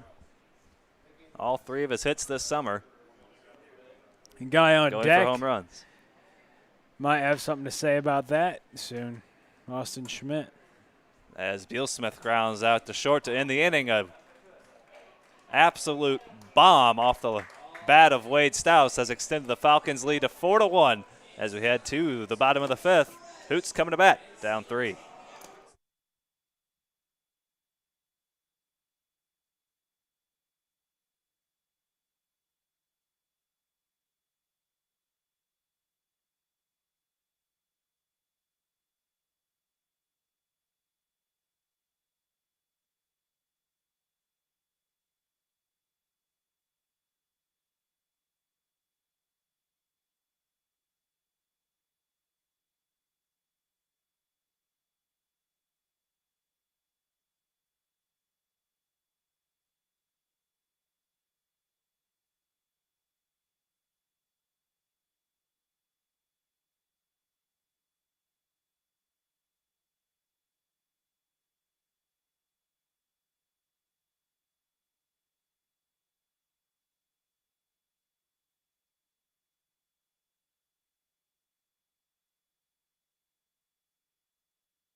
Wade Stouse leaves no doubt about his third home run of the summer. An absolute bomb to right field as he obliterated it over that right field wall and extended the Falcons' lead to 4-1. A new arm for Josh Kiesel's Falcons, the right-hander number 30, Zach Karbowski, as he comes on after O'Connell worked 4 solid innings. The first arm out of the bullpen for the Falcons is the right-hander out of Kellogg Community College, Zach Karbowski.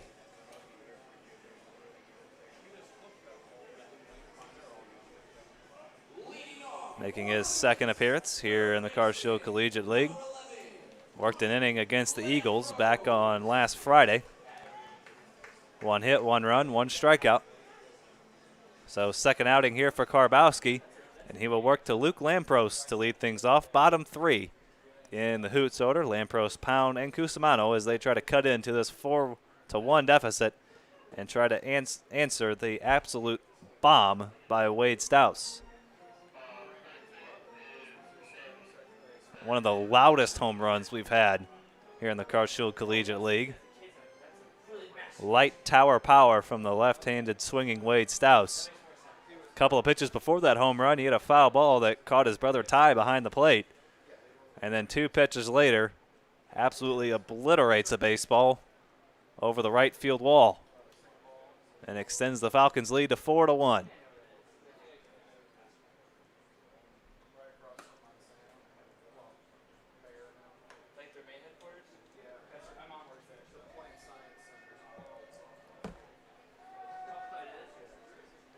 One to no count to the third baseman this evening. Luke Lampros grounded out to short. Back in the second to end the second inning, his lone plate appearance so far.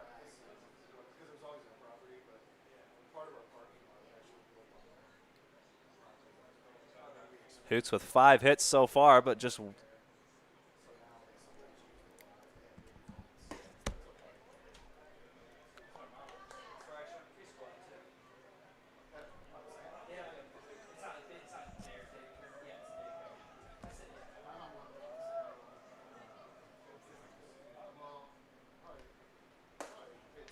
strike 1 to Lampros, 3-1. 0 for 1 on the night for Mr. Lampros. Back-to-back Harris Stowe Hornets in this Hoots lineup. Lampros and Pound. Harris Stowe, one of the more prominent schools we have in this league. A lot of players coming from that institution in St. Louis, Missouri. Right down the street from St. Louis University as well. In the same part of downtown St. Louis. The 3-2 from Karbowski. Chop to the right side. Stouse comes and gets it and will take it himself for out number 1. So 3 unassisted on the ground out. And that brings in the right fielder, Davey Pound.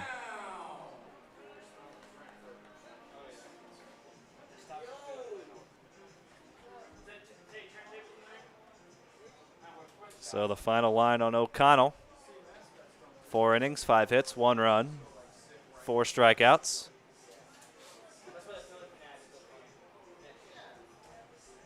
Did not surrender a free pass. As the Falcons hold on to a 4-1 lead here in the bottom of the 5th. And Pound grounds that through the left side. A nice diving play. It's short by Fay. Heck of an effort, but it'll be all for naught as Pound reaches with an infield single. He's 1 for 2.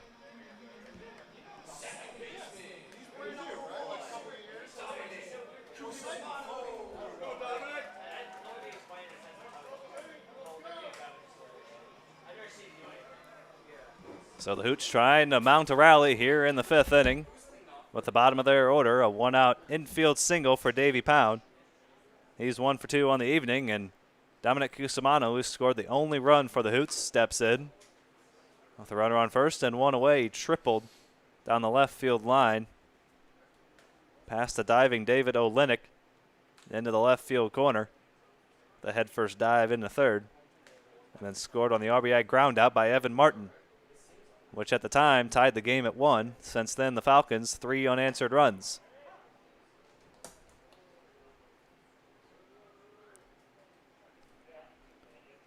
0-1 count to the left-handed swinging second baseman, Dominic Cusimano. Throws right, bats left. Out of Indiana State. Swing and a miss. That ball gets away from Schmidt and into the Hoots dugout. So Pound gets second base.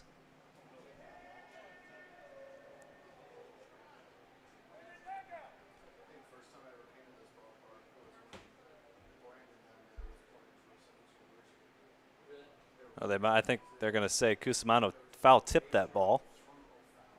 So Pound returns to first base.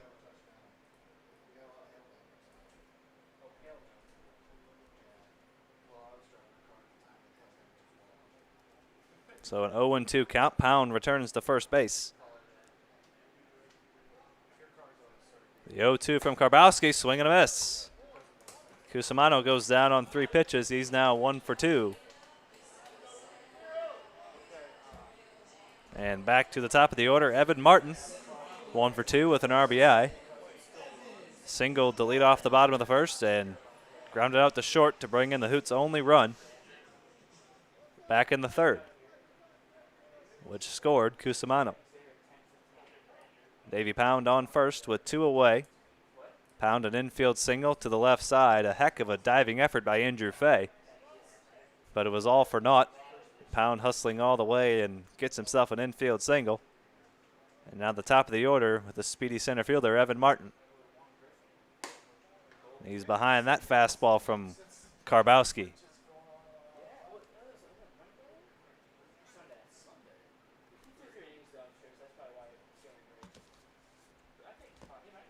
Four to 1 your score. Falcons looking to improve to 3-1 if they can hold on here.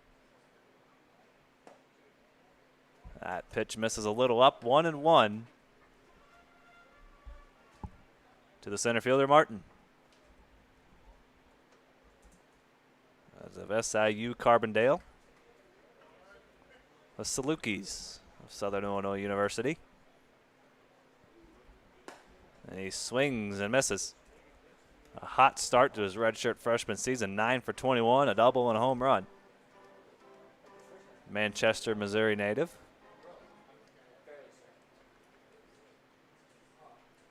6'1", 175 pounds. Out of Parkway South High School. The 1-2 from Karbowski. Pound takes off from first. And no need to fire down for Schmidt as Karbowski sets down Martin on strikes. Couple of strikeouts in the inning for Karbowski, and he works a scoreless fifth. We head to the top of the sixth. Will Connolly will take you through the final 2 innings of the second game of this doubleheader. Falcons will look to add on to their 4-1 lead.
This inning is brought to you by Interco Recycling. Interco has been recycling non-ferrous industrial metals, batteries, and computers and electronics since 1996. The company operates a 400,000 square foot, 45-acre facility on the Illinois side of downtown St. Louis. If your company has large amounts of scrap metals, batteries, or electronics to recycle, call Interco Recycling at 1-877-258-3601 or on the web at www.itcscrap.com. Interco Recycling, a Mellotronics recycler since 1996. New arm on the mound, Logan McCall into the game. As Logan McCall steps on the rubber, Shane.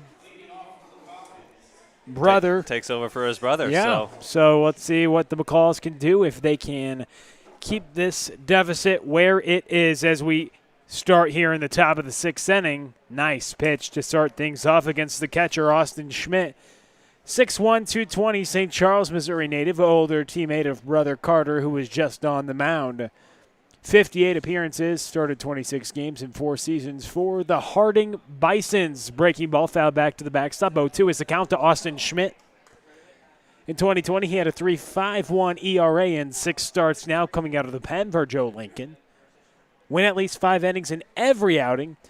Gave up 1 or fewer runs 3 times. Logan McCall on the mound, number 24, addition today to the roster in the Car Shield Collegiate League. Ring up Austin Schmidt, not something you see too often. As a nice pitch, first batter Logan McCall faces is strike 3. Caught Austin Schmidt looking. Nice fastball coming out of the right arm of McCall right here. Logan McCall, that is, relieving his brother Carter McCall. 2 heavy fastballs from these big right-handers. Big tumbling action. Logan comes straight over the top, comes right at you, nothing fancy. Here it is. See if you can hit it. And he brings the arm back and just pumps it. He brings the arm back and has smooth action, just lets it eat, and a great breaking ball, too. Looking good. Nice couple of additions for Joe Lincoln. Mm-hmm. Logan McCall, Carter McCall. Logan came out here in the top of the 6th inning. Throwing a couple breaking balls, missing outside. Catcher Ty Stouse just caught it off the plate as David Olenek, the left fielder, is in the box. A 4-1 game as the Hoots trail, looking to get some offense going, trailing by 3 runs. Olenek did go around for strike 2, so 2 balls, 2 strikes with the 1 away. And every run you can get, every insurance run you can get is important. We've seen some late game heroics in these Car Show Collegiate League games. You'd want to extend that lead, maybe get a run here in the 6th and make the Falcons pitching feel a little more comfortable. Just missed low from Logan McCall. The Harding Bisons. Down in Arkansas. As the left fielder, David Olenek, now has a full count. 3 balls and 2 strikes as the Hoots look for some offense, trailing by 3 runs here in the top of the 6th inning. The payoff, strike 3. Logan McCall gets a couple of strikeouts. So minus the home run by Stouse, both the McCalls looking pretty solid here in their Car Show Collegiate League debuts. Back-to-back times Logan McCall comes out and gets the hitter looking. As we're here in the top of the 6th inning, Falcons have a 4-1 lead over the Hoots. So McCall's looking to keep the deficit where it's at and see if the Hoots can't play any runs in the bottom frames of the 6th or 7th inning as they just trail by 3 runs. Up next inning will be Bastunas, Krogman, and Dunham, 2, 3, 4 for the Hoots. So good opportunity. If Logan McCall can do his job and hold the deficit where it is, he's struck out the first 2 hitters, Austin Schmidt and David Olenek, looking. Some nice action on the fastball. Good breaking stuff from Logan McCall. The right-hander delivers the pitch. Missed low. 2 balls, no strikes. Runs the count to 3 balls, no strikes. Andrew Fay, the shortstop, swings it from the left side. 0 for 1 reached base on a walk in the 4th inning. And McCall gets it over for strike 1. 3-1 count with 2 away. First 2 hitters went down looking. Like we mentioned in the bottom frame of this 6th inning, just 6 outs to play with for the Hoots as this ball's hit up the middle by Fay. Coming over to get it, but not in time, is Tyler Bastunas. He went deep in the hole to stop that from going to the outfield, but not enough time to get Andrew Fay. We've seen a lot of great effort by these infielders, especially the shortstops, making some fine plays, going to their left, going to their right, but ultimately another infield single. That brings up Colin Parrish, the designated hitter in the 9th spot tonight for Josh Kiesel. 2 away, 1 on. As the breaking ball misses inside. Colin Parrish, the designated hitter, was at Quincy University this past spring, was redshirted as he takes the first pitch for a ball. Andrew Fay, the runner on first, got on the infield single after Logan McCall struck out the first 2 hitters of this inning looking. Swing and a miss on that pitch. 1 ball, 1 strike. 2 away and 1 on. 2, 3, 4 due up for the Hoots. In the bottom frame of the 6th inning, as they trail by 3 runs, they've had 5 hits tonight, but just 1 run to show for it. A check over on the runner at first in Andrew Fay, but gets back easily.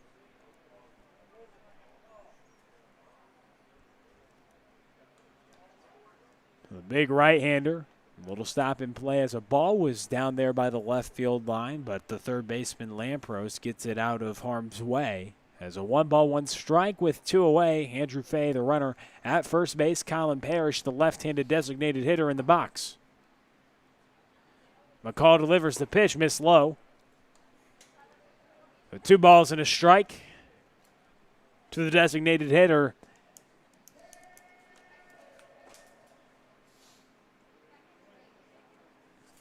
Be interesting to see what the Hoots can do these next 2 frames. They're looking for a 3-game win streak, but they'll have to take a comeback. This ball's chopped to the left side. Lampros comes up on it, makes a nice play. Good job by Lampros as we head to the bottom of the 6th inning. Stay tuned with us. Bastunas, Krogman, Dunham due up for the Hoots, who trail by 3. You're watching Car Shield Collegiate League TV.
Zach Karpowski out for another inning of work for the Falcons, trying to keep their lead at 4-1, but the Hoots have something to say about that. Middle of the order up. Bastunas to lead things off, 2-3-4. Bastunas, Krogman, Dunham.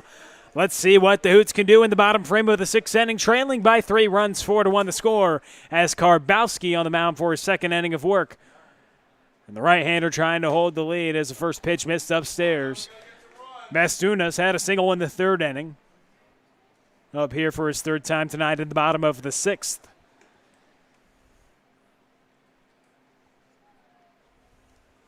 The pitch is swung on and missed. Nice fastball upstairs from Karpowski. 1 ball, 1 to center field. Alex Hoff's coming under it and makes a nice play running to catch that ball in shallow center for the first out. That's a good read by Hoff off the bat. He was shaded more towards left center, but that ball hung up just long enough. With as warm as it is, these balls are going to carry a little more than they would if it was. Bottom of the 6th inning as the Hoots trail by 3 runs. Swung and missed on the first pitch. Chase Krogman came into this game with 5 for 11 to start off the season. 3 singles, 1 double, 1 triple, a couple runs scored, was hitting .455, had a single in tonight. Hitting about 500 coming into this at-bat, 6 for 12 as he takes that strike inside, 0-2. Matt Dunham, the first baseman, on deck. Couple lefties. Hitting 3 and 4 for Joe Lincoln. As his squad trails by 3 runs here against the Falcons in the bottom of the 6th inning. Karbowski comes set. Swung on and missed. Nice pitch from Karbowski, getting down on top of that pitch as it runs out of the zone to get Krogman swinging. Impressive stuff off the right arm of Karbowski. Hoots can't figure him out right now.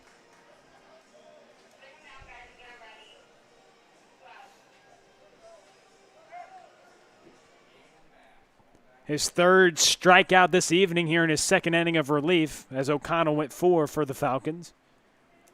O'Connell's 2nd start here in the CarShield Collegiate League.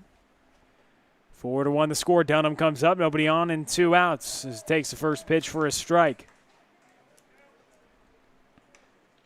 Karbowski, big right-hander, works from the third base side of the rubber, features a nice breaking ball and good late action on that fastball. It seems like it moves a little bit too, especially from these right-handed hitters as that ball is fouled back to the screen. No balls and 2 strikes as Karbowski is getting ahead of these hitters, and then he can have his way. He's climbed the ladder a couple of the times for a strikeout, and then you see him get on top of that off speed and bury it to Krogman and get a strikeout as well. So we'll see what he does here. No balls, 2 strikes, 2 outs to Dunham as Karbowski comes set and delivers the pitch. Tried to climb the ladder, but Dunham laid off a ball and 2 strikes. I think the best way to describe Karbowski's stuff is just heavy. You can feel it when you hit it when a player's throwing right over the top like this, as hard as Karbowski is with a big breaking ball. It just feels heavy coming off your bat. And the pitch to Dunham. Fouled away, couldn't be handled by Austin Schmidt, the catcher.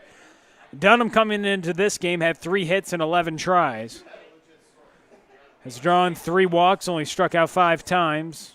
Was hitting .273, getting on base about 43% of the time. A ball, 2 strikes, and 2 away. Karbowski delivers. Pitch missed low. A couple of Falcons started making their way towards Josh Kiesel's dugout.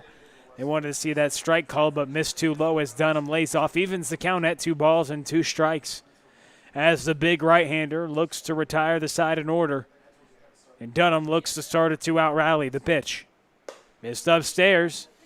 Dunham battles and lays off that one, so now it runs full to 3 balls and 2 strikes with 2 outs. The hitter on deck is the left fielder, Jamie Young. Hoots looking to start a 2-out rally. Karbowski gets the sign, nods his head yes, and delivers a 3-2 pitch. Swung on and missed from Dunham, got him on the off speed. And Karbowski looks good tonight. We send it to the 7th. You're watching CarShield Collegiate League TV.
This inning brought to you by Interco Recycling. Interco has been recycling non-ferrous industrial metals, batteries, computers, and electronics since 1996. The company operates a 400,000 square foot, 45-acre facility on the Illinois side of downtown St. Louis. So if your company has large amounts of scrap metals, batteries, or electronics to recycle, Shane, you could just call Interco Recycling at 1-877-258-3601, or you could just go to the web at www.itcscrap.com. That's Interco Recycling, a Mellatronics recycler since 1996. It's that simple. Just call that number or visit that website. It's that simple. That's simple. And that's if you have any amounts of scrap metals, batteries, or electronics and need to recycle them, that's your place to go for sure. And the place to go for the Hoots is to get some quick outs and try to get their final shot in the bottom frame of the 7th. They have to deal with a couple of hitters of the Falcons here to start that and try to keep this clean. As Alex Hoff leads things off here in the top of the 7th inning. Breaking ball gets over. And a nice pitch, and if nothing else for the Hoots, you know that you've gained a couple nice relief pitchers to your squad. Both of the McCalls have impressed with their stuff tonight. Absolutely. Big, heavy fastballs from both of them.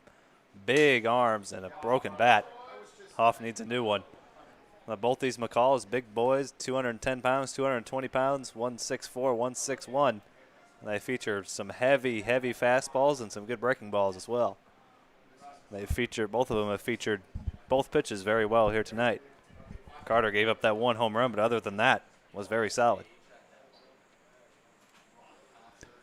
Yeah, you make a good point because you want to see what the Hoots can do now in their final shot. They'll have Jamie Young, who's 0 for 2, Ty Stouse, who's 1 for 2 with a double, and then Luke Lampros to come up in the bottom of the 7th inning. And if nothing else, if you haven't tuned at all to us as Hoff swings and misses on that pitch, retired to start off this inning. As Hoff is set down, swinging for the first out, that brings up Ben Swords. But back to the point, if you haven't been with us at all in Car Shield Collegiate League and you're just tuning in and why are these guys talking about the 7th inning? Well, it's been crazy so far. We've seen so many comebacks. We've seen 30-minute 7th innings. We've seen crazy things happen in the final frame for these teams. We've seen a tie. We've seen massive comebacks, grand slams, things that happen in the 7th. So is something brewing in the 7th for the Hoots? Can they make a comeback? Can they get their 3rd win in a row and be the first team in the Car Shield Collegiate League to have their 3rd win of the season? Whoever wins this game, as Ben Swords rips a single to center field, will be the first team in the Car Shield Collegiate League to have 3 wins. As all teams, as it stands now, before this result is final, has 2 wins on the season. Can't draw that up, but now whoever wins this game will have sole possession of first place. Who's going to get it? It's going to take a comeback for the Hoots. We'll see what Joe Lincoln's squad can do in the bottom of the 7th inning. It's going to be fun. We're getting ready for it, but can't talk too much about it. Got to focus on getting the 3 outs now as a hard out comes up to the plate, Mark Vierling. He's 0 for 2 with a walk tonight. As he hits that ball back up the middle, McCall throws it to short. Got 1, got 2. The double play. No, they called him safe at second. Off the bag. They called him safe at all bases, Shane? No, just at second. Just at second, okay. The shortstop, Bastunas, never got to the bag at second base. He was almost got a cleat, extended that leg as far as he could, but didn't quite reach the bag. A nice call by the field umpire seeing that. There's just a little bit of space between his foot and the second base bag, so safe at second base. Well, that makes it fun because we get to see Wade Stouse hit again. With runner on base.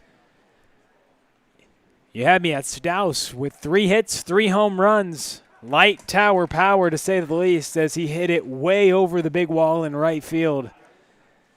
An absolute bomb. He had a couple of them the other day. 3 hits in the Car Shield Collegiate League for the powerful hitting catcher. Left-handed hitting catcher, and they've all been home runs. As that ball is low, Ty Stouse, his brother, blocks that pitch in the dirt. Hopefully a less painful at-bat for Wade's brother, Ty. What happened last time? No, he only took a foul ball off the below-the-belt area, and then 2 pitches later, his brother hits a home run. So the older brother always wins. A ball, a strike, and a couple outs as Stouse is in the box. He hits this one, pops it up a mile, and McCall says he has it. Now Dunham comes up and calls him off, and the ball drops in the infield. Miscommunication on that play. It looked like McCall wanted it, and then Dunham came up and said something, and then the ball dropped in no man's land.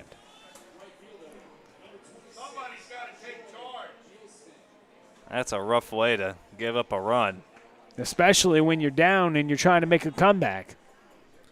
That's just a matter of communication. McCall was calling for it, and then at the last second backed off of it. Normally the first baseman takes charge there, but just a miscommunication, and it falls right between them.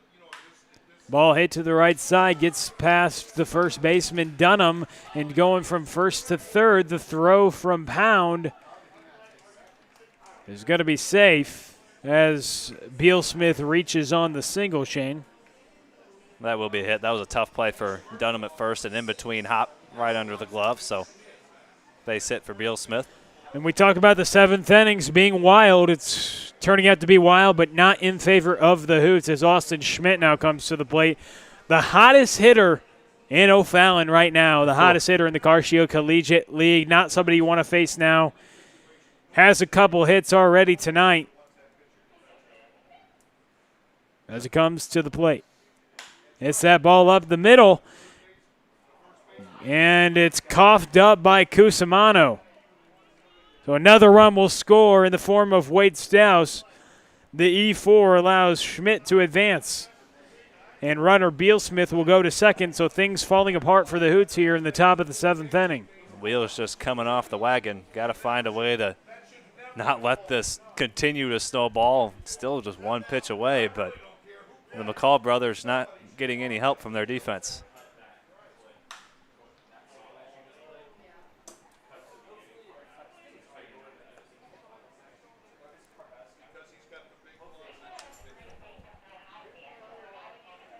So the left fielder comes up to the plate, runners on first and second. The inning started with a Hoff strikeout. Then things got going. Ben Swords got on. Veerling looked like it could have been a double play, but off the bag up the middle. Bastunas wasn't on the bag, so staying on base was Swords. Then a Wade Stouse. Did you call a single? Nobody touched it. And then you say Beal Smith. The Wade Stouse reached on a pop-up in the infield that just dropped on the right side, and then Beal Smith got on, and Schmidt got on via the air.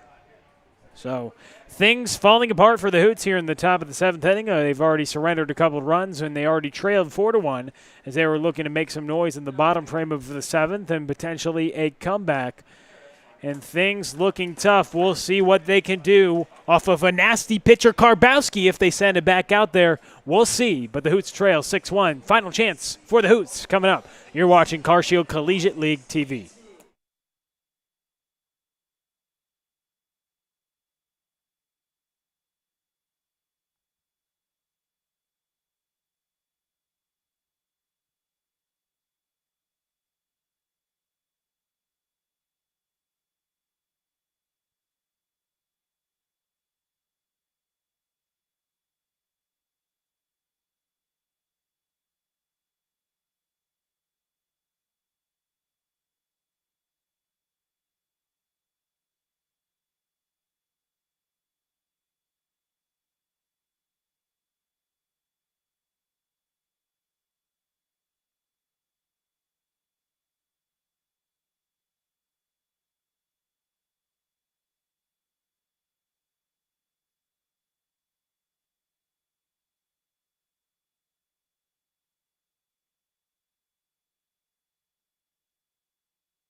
Ari Gordon on the mound, and he was electric last time out with his velocity. Shane, we'll see what he brings to the table now. Has a 6-1 lead to work with here in the bottom of the 7th inning.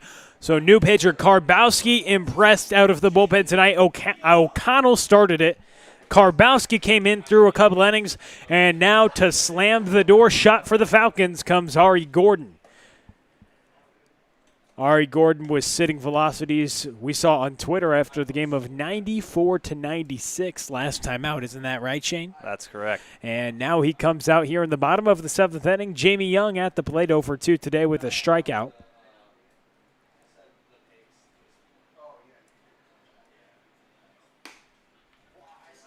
Gordon misses outside with that pitch. Those first two pitches at 87, but Gordon's just getting loose. Foul to the left side.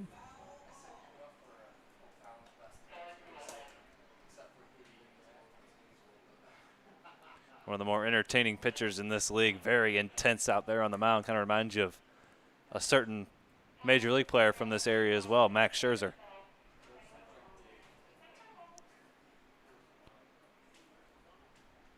Jamie Young, the left fielder, looking to get things started for the Hoots. As the Hoots trail 6-1 after surrendering a couple of runs in the top of the 7th to extend their deficit. Now 6-1, trailing by 5 runs as it's their final shot now, but get things started off with a walk, so maybe something brewing for the Hoots. They'll need 5 runs, so many more things needed for the Hoots, but things start with a walk. That's always good for the offense when you can get the first guy on base. More times than not, that leadoff walk will come in to score.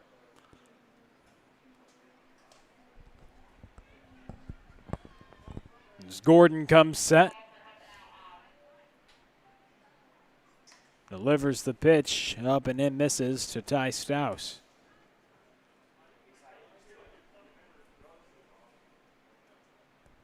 Runner on first is Jamie Young. Ty Staus had a double back in the 2nd inning. 1-for-2 this evening. Pitch misses low, and Jamie Young will advance on the wild pitch. So Young advances to scoring position here in a 6-1 ball game at Carshield Field, but we'll be at Carshield Field all week long. We're off tomorrow, but games Friday, multiple games Saturday and Sunday as well. All here at Carshield Field and on Carshield Collegiate League TV on YouTube. We'll have every single game broadcasted for you as it's 6-1 here in the bottom of the 7th inning. And the pitch is fouled back by Ty Staus. As Ari Gordon's looking to close the door for Josh Kiesel and let the Falcons be the first team to 3 wins here in the Carshield Collegiate League. His Falcons would improve to 3-1 and take sole possession of first place if Ari Gordon can record 3 outs here in the bottom of the 7th inning. As he misses upstairs with that pitch.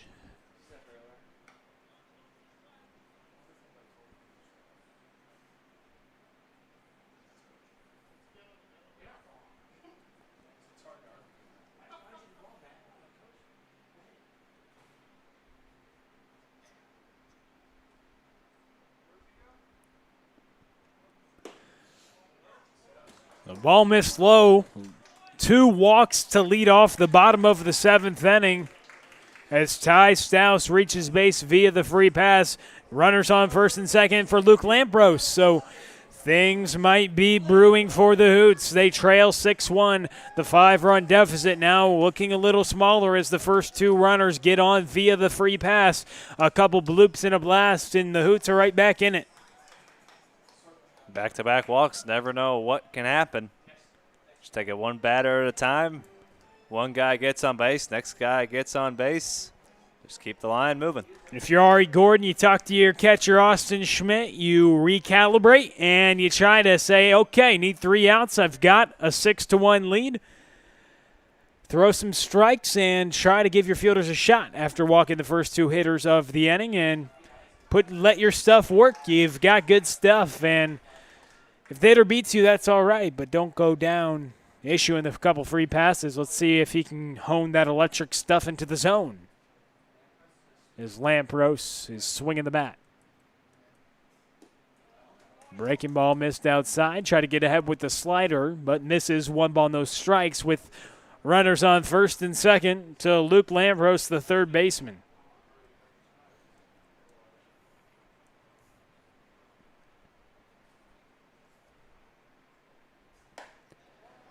Strike called. Coming into this game, Lampros had 2 hits and 8 tries. A run scored, hitting .250. But he has a particularly good eye.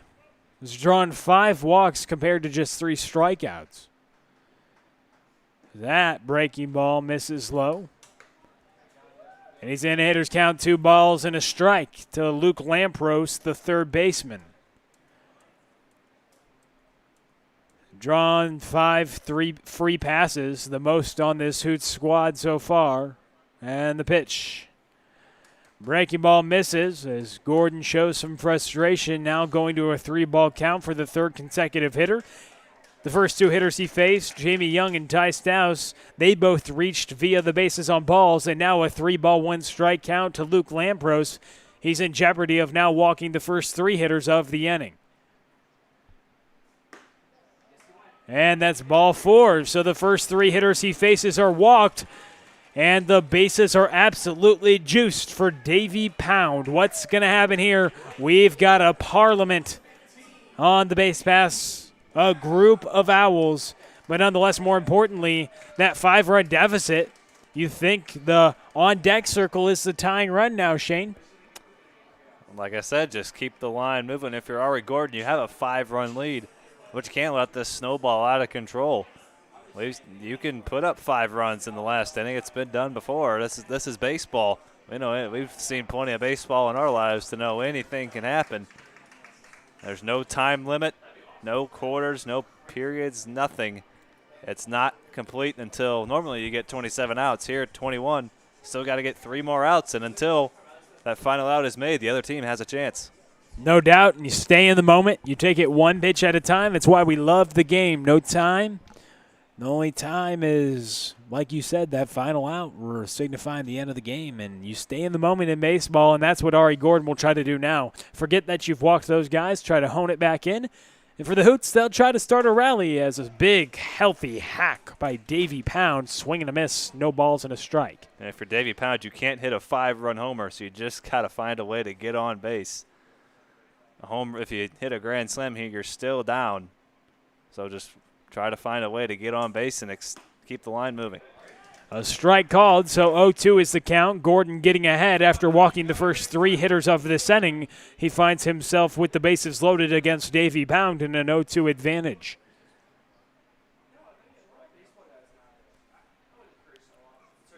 Tries to throw the slider, but it gets by the catcher Schmidt.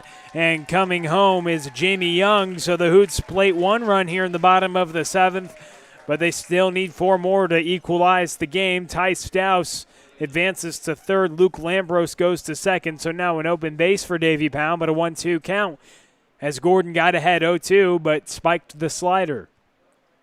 And if Pound can deliver a base hit here or the Hoots scratch across a couple more runs, how big are those 2 runs in the top of the 7th going to look? Very. As Gordon misses low with that one, showing some frustration. You can never have enough insurance runs. That's why it's important to keep the foot on the gas pedal and not be comfortable with any lead. Gordon working out here, the hard-throwing right-hander. Looking to close the door for the Falcons. The breaking ball is fouled away to the left side. All right, Pound was all over that breaking ball. It kind of hung, kind of spun, one of those cement mixer sliders. And Pound jumped all over it just a little bit out in front, made good contact, though. Gordon ready to pitch. We're scrolling through social media. We saw that he was throwing hard the other day, going on his Twitter. It looks like a very hard worker taking ownership of his development, now trying to close the door for the second time for Josh Kiesel as he tries to get his Falcons to 3-1 and be the first team in the Car Shield Collegiate League to 3 wins and take sole possession of first place for the rest of the night and all of tomorrow, as tomorrow is an off day in the Car Shield Collegiate League. We'll be back with you all weekend long.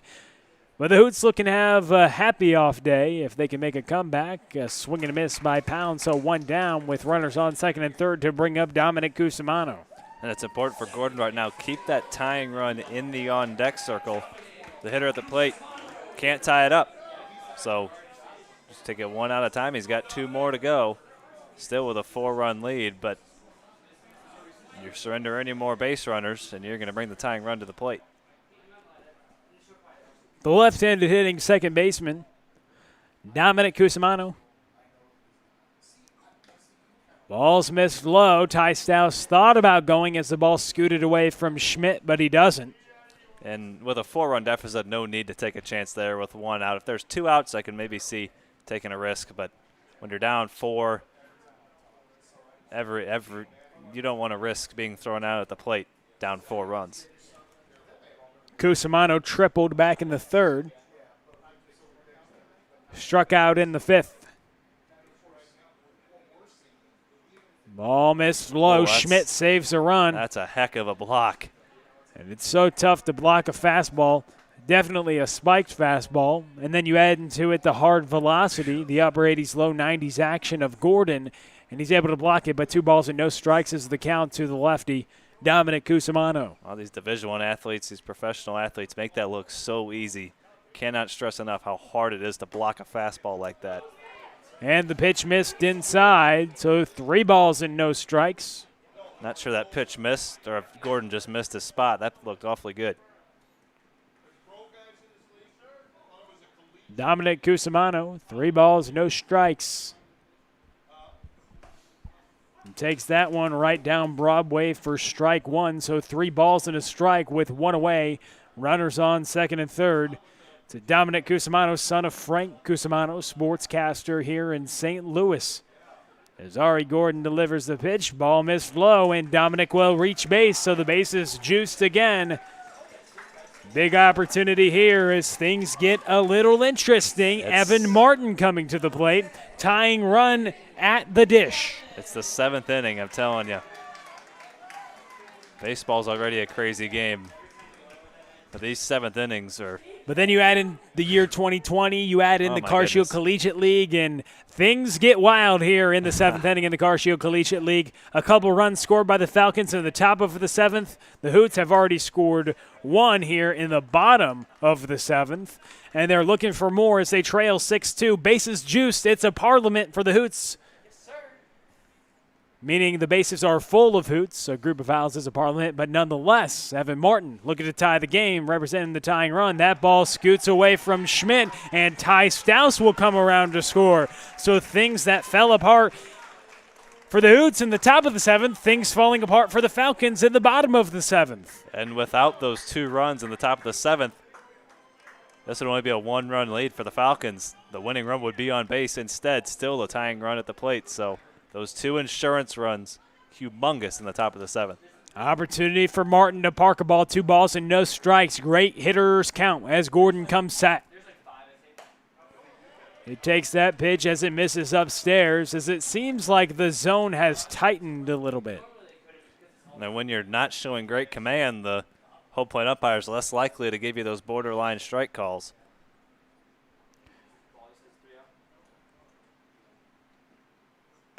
Martin takes that pitch for a strike as Gordon gets it in the zone. 3 balls, 1 strike, and 1 away with runners on second and third. Hoots looking for a comeback as Evan Martin's in the box. Hoots trail 6-3, representing the tying run. He takes that breaking ball, and that was a wicked breaking ball. Started way out of the zone, so Martin thought, I'll spit on it. Then it bent back into the zone somehow. Nice action on the breaker, but now 3 balls, 2 strikes, and 1 out. The payoff pitch coming up from Gordon. Swing and a miss from Martin. A nasty slider as he retires Martin, and now the final chance is Tyler Bastunas for the Hoots. Boy, how about the confidence in that breaking ball, throwing it 3 back-to-back pitches with 3 balls in the count, a 3-1 nasty breaking ball in there for a strike. And he buried it 3-2. I mean, if you way off that, that's a walk. Mm-hmm. Wow. Another nice block by Schmidt behind the plate. Great confidence, like you mentioned, Shane. That's a great point. There's a new hitter in the box. Tyler Bastunas is 1 for 3 tonight. Had a single back in the third inning. And he does also represent that tying run. Chase Krogman, the powerful left-handed hitting designated hitter, is on deck if the game would extend to him. As Gordon gets the strike over, a ball and a strike with 2 away. Things getting interesting here in the bottom of the 7th inning at CarShield Field here in the CarShield Collegiate League. Hoots looking to make a comeback. If they could, it'd be their 3rd straight victory after dropping the first 2 of the season as Ari Gordon misses upstairs for ball 2. 2 balls and a strike to Tyler Bastunas. Can the Hoots make the comeback, or will the Falcons improve to 3-1? It's all up to the right arm of Ari Gordon and the lumber of Tyler Bastunas at the dish. 2 balls and a strike. Swing and a miss. So 2 balls, 2 strikes. Final strike, final chance now for the Hoots. 2 balls, 2 strikes, 2 outs, and 2 runners on, both in scoring position for Tyler Bastunas, the tying run at the plate. Final shot as Gordon delivers. The breaking ball, swing and a miss, and Gordon gets the Falcons to win. Falcons improve to 3-1, and that's a final 6-3. Falcons take the victory. We'll be back with you momentarily to break it down. 6-3 Falcons win and improve to 3-1.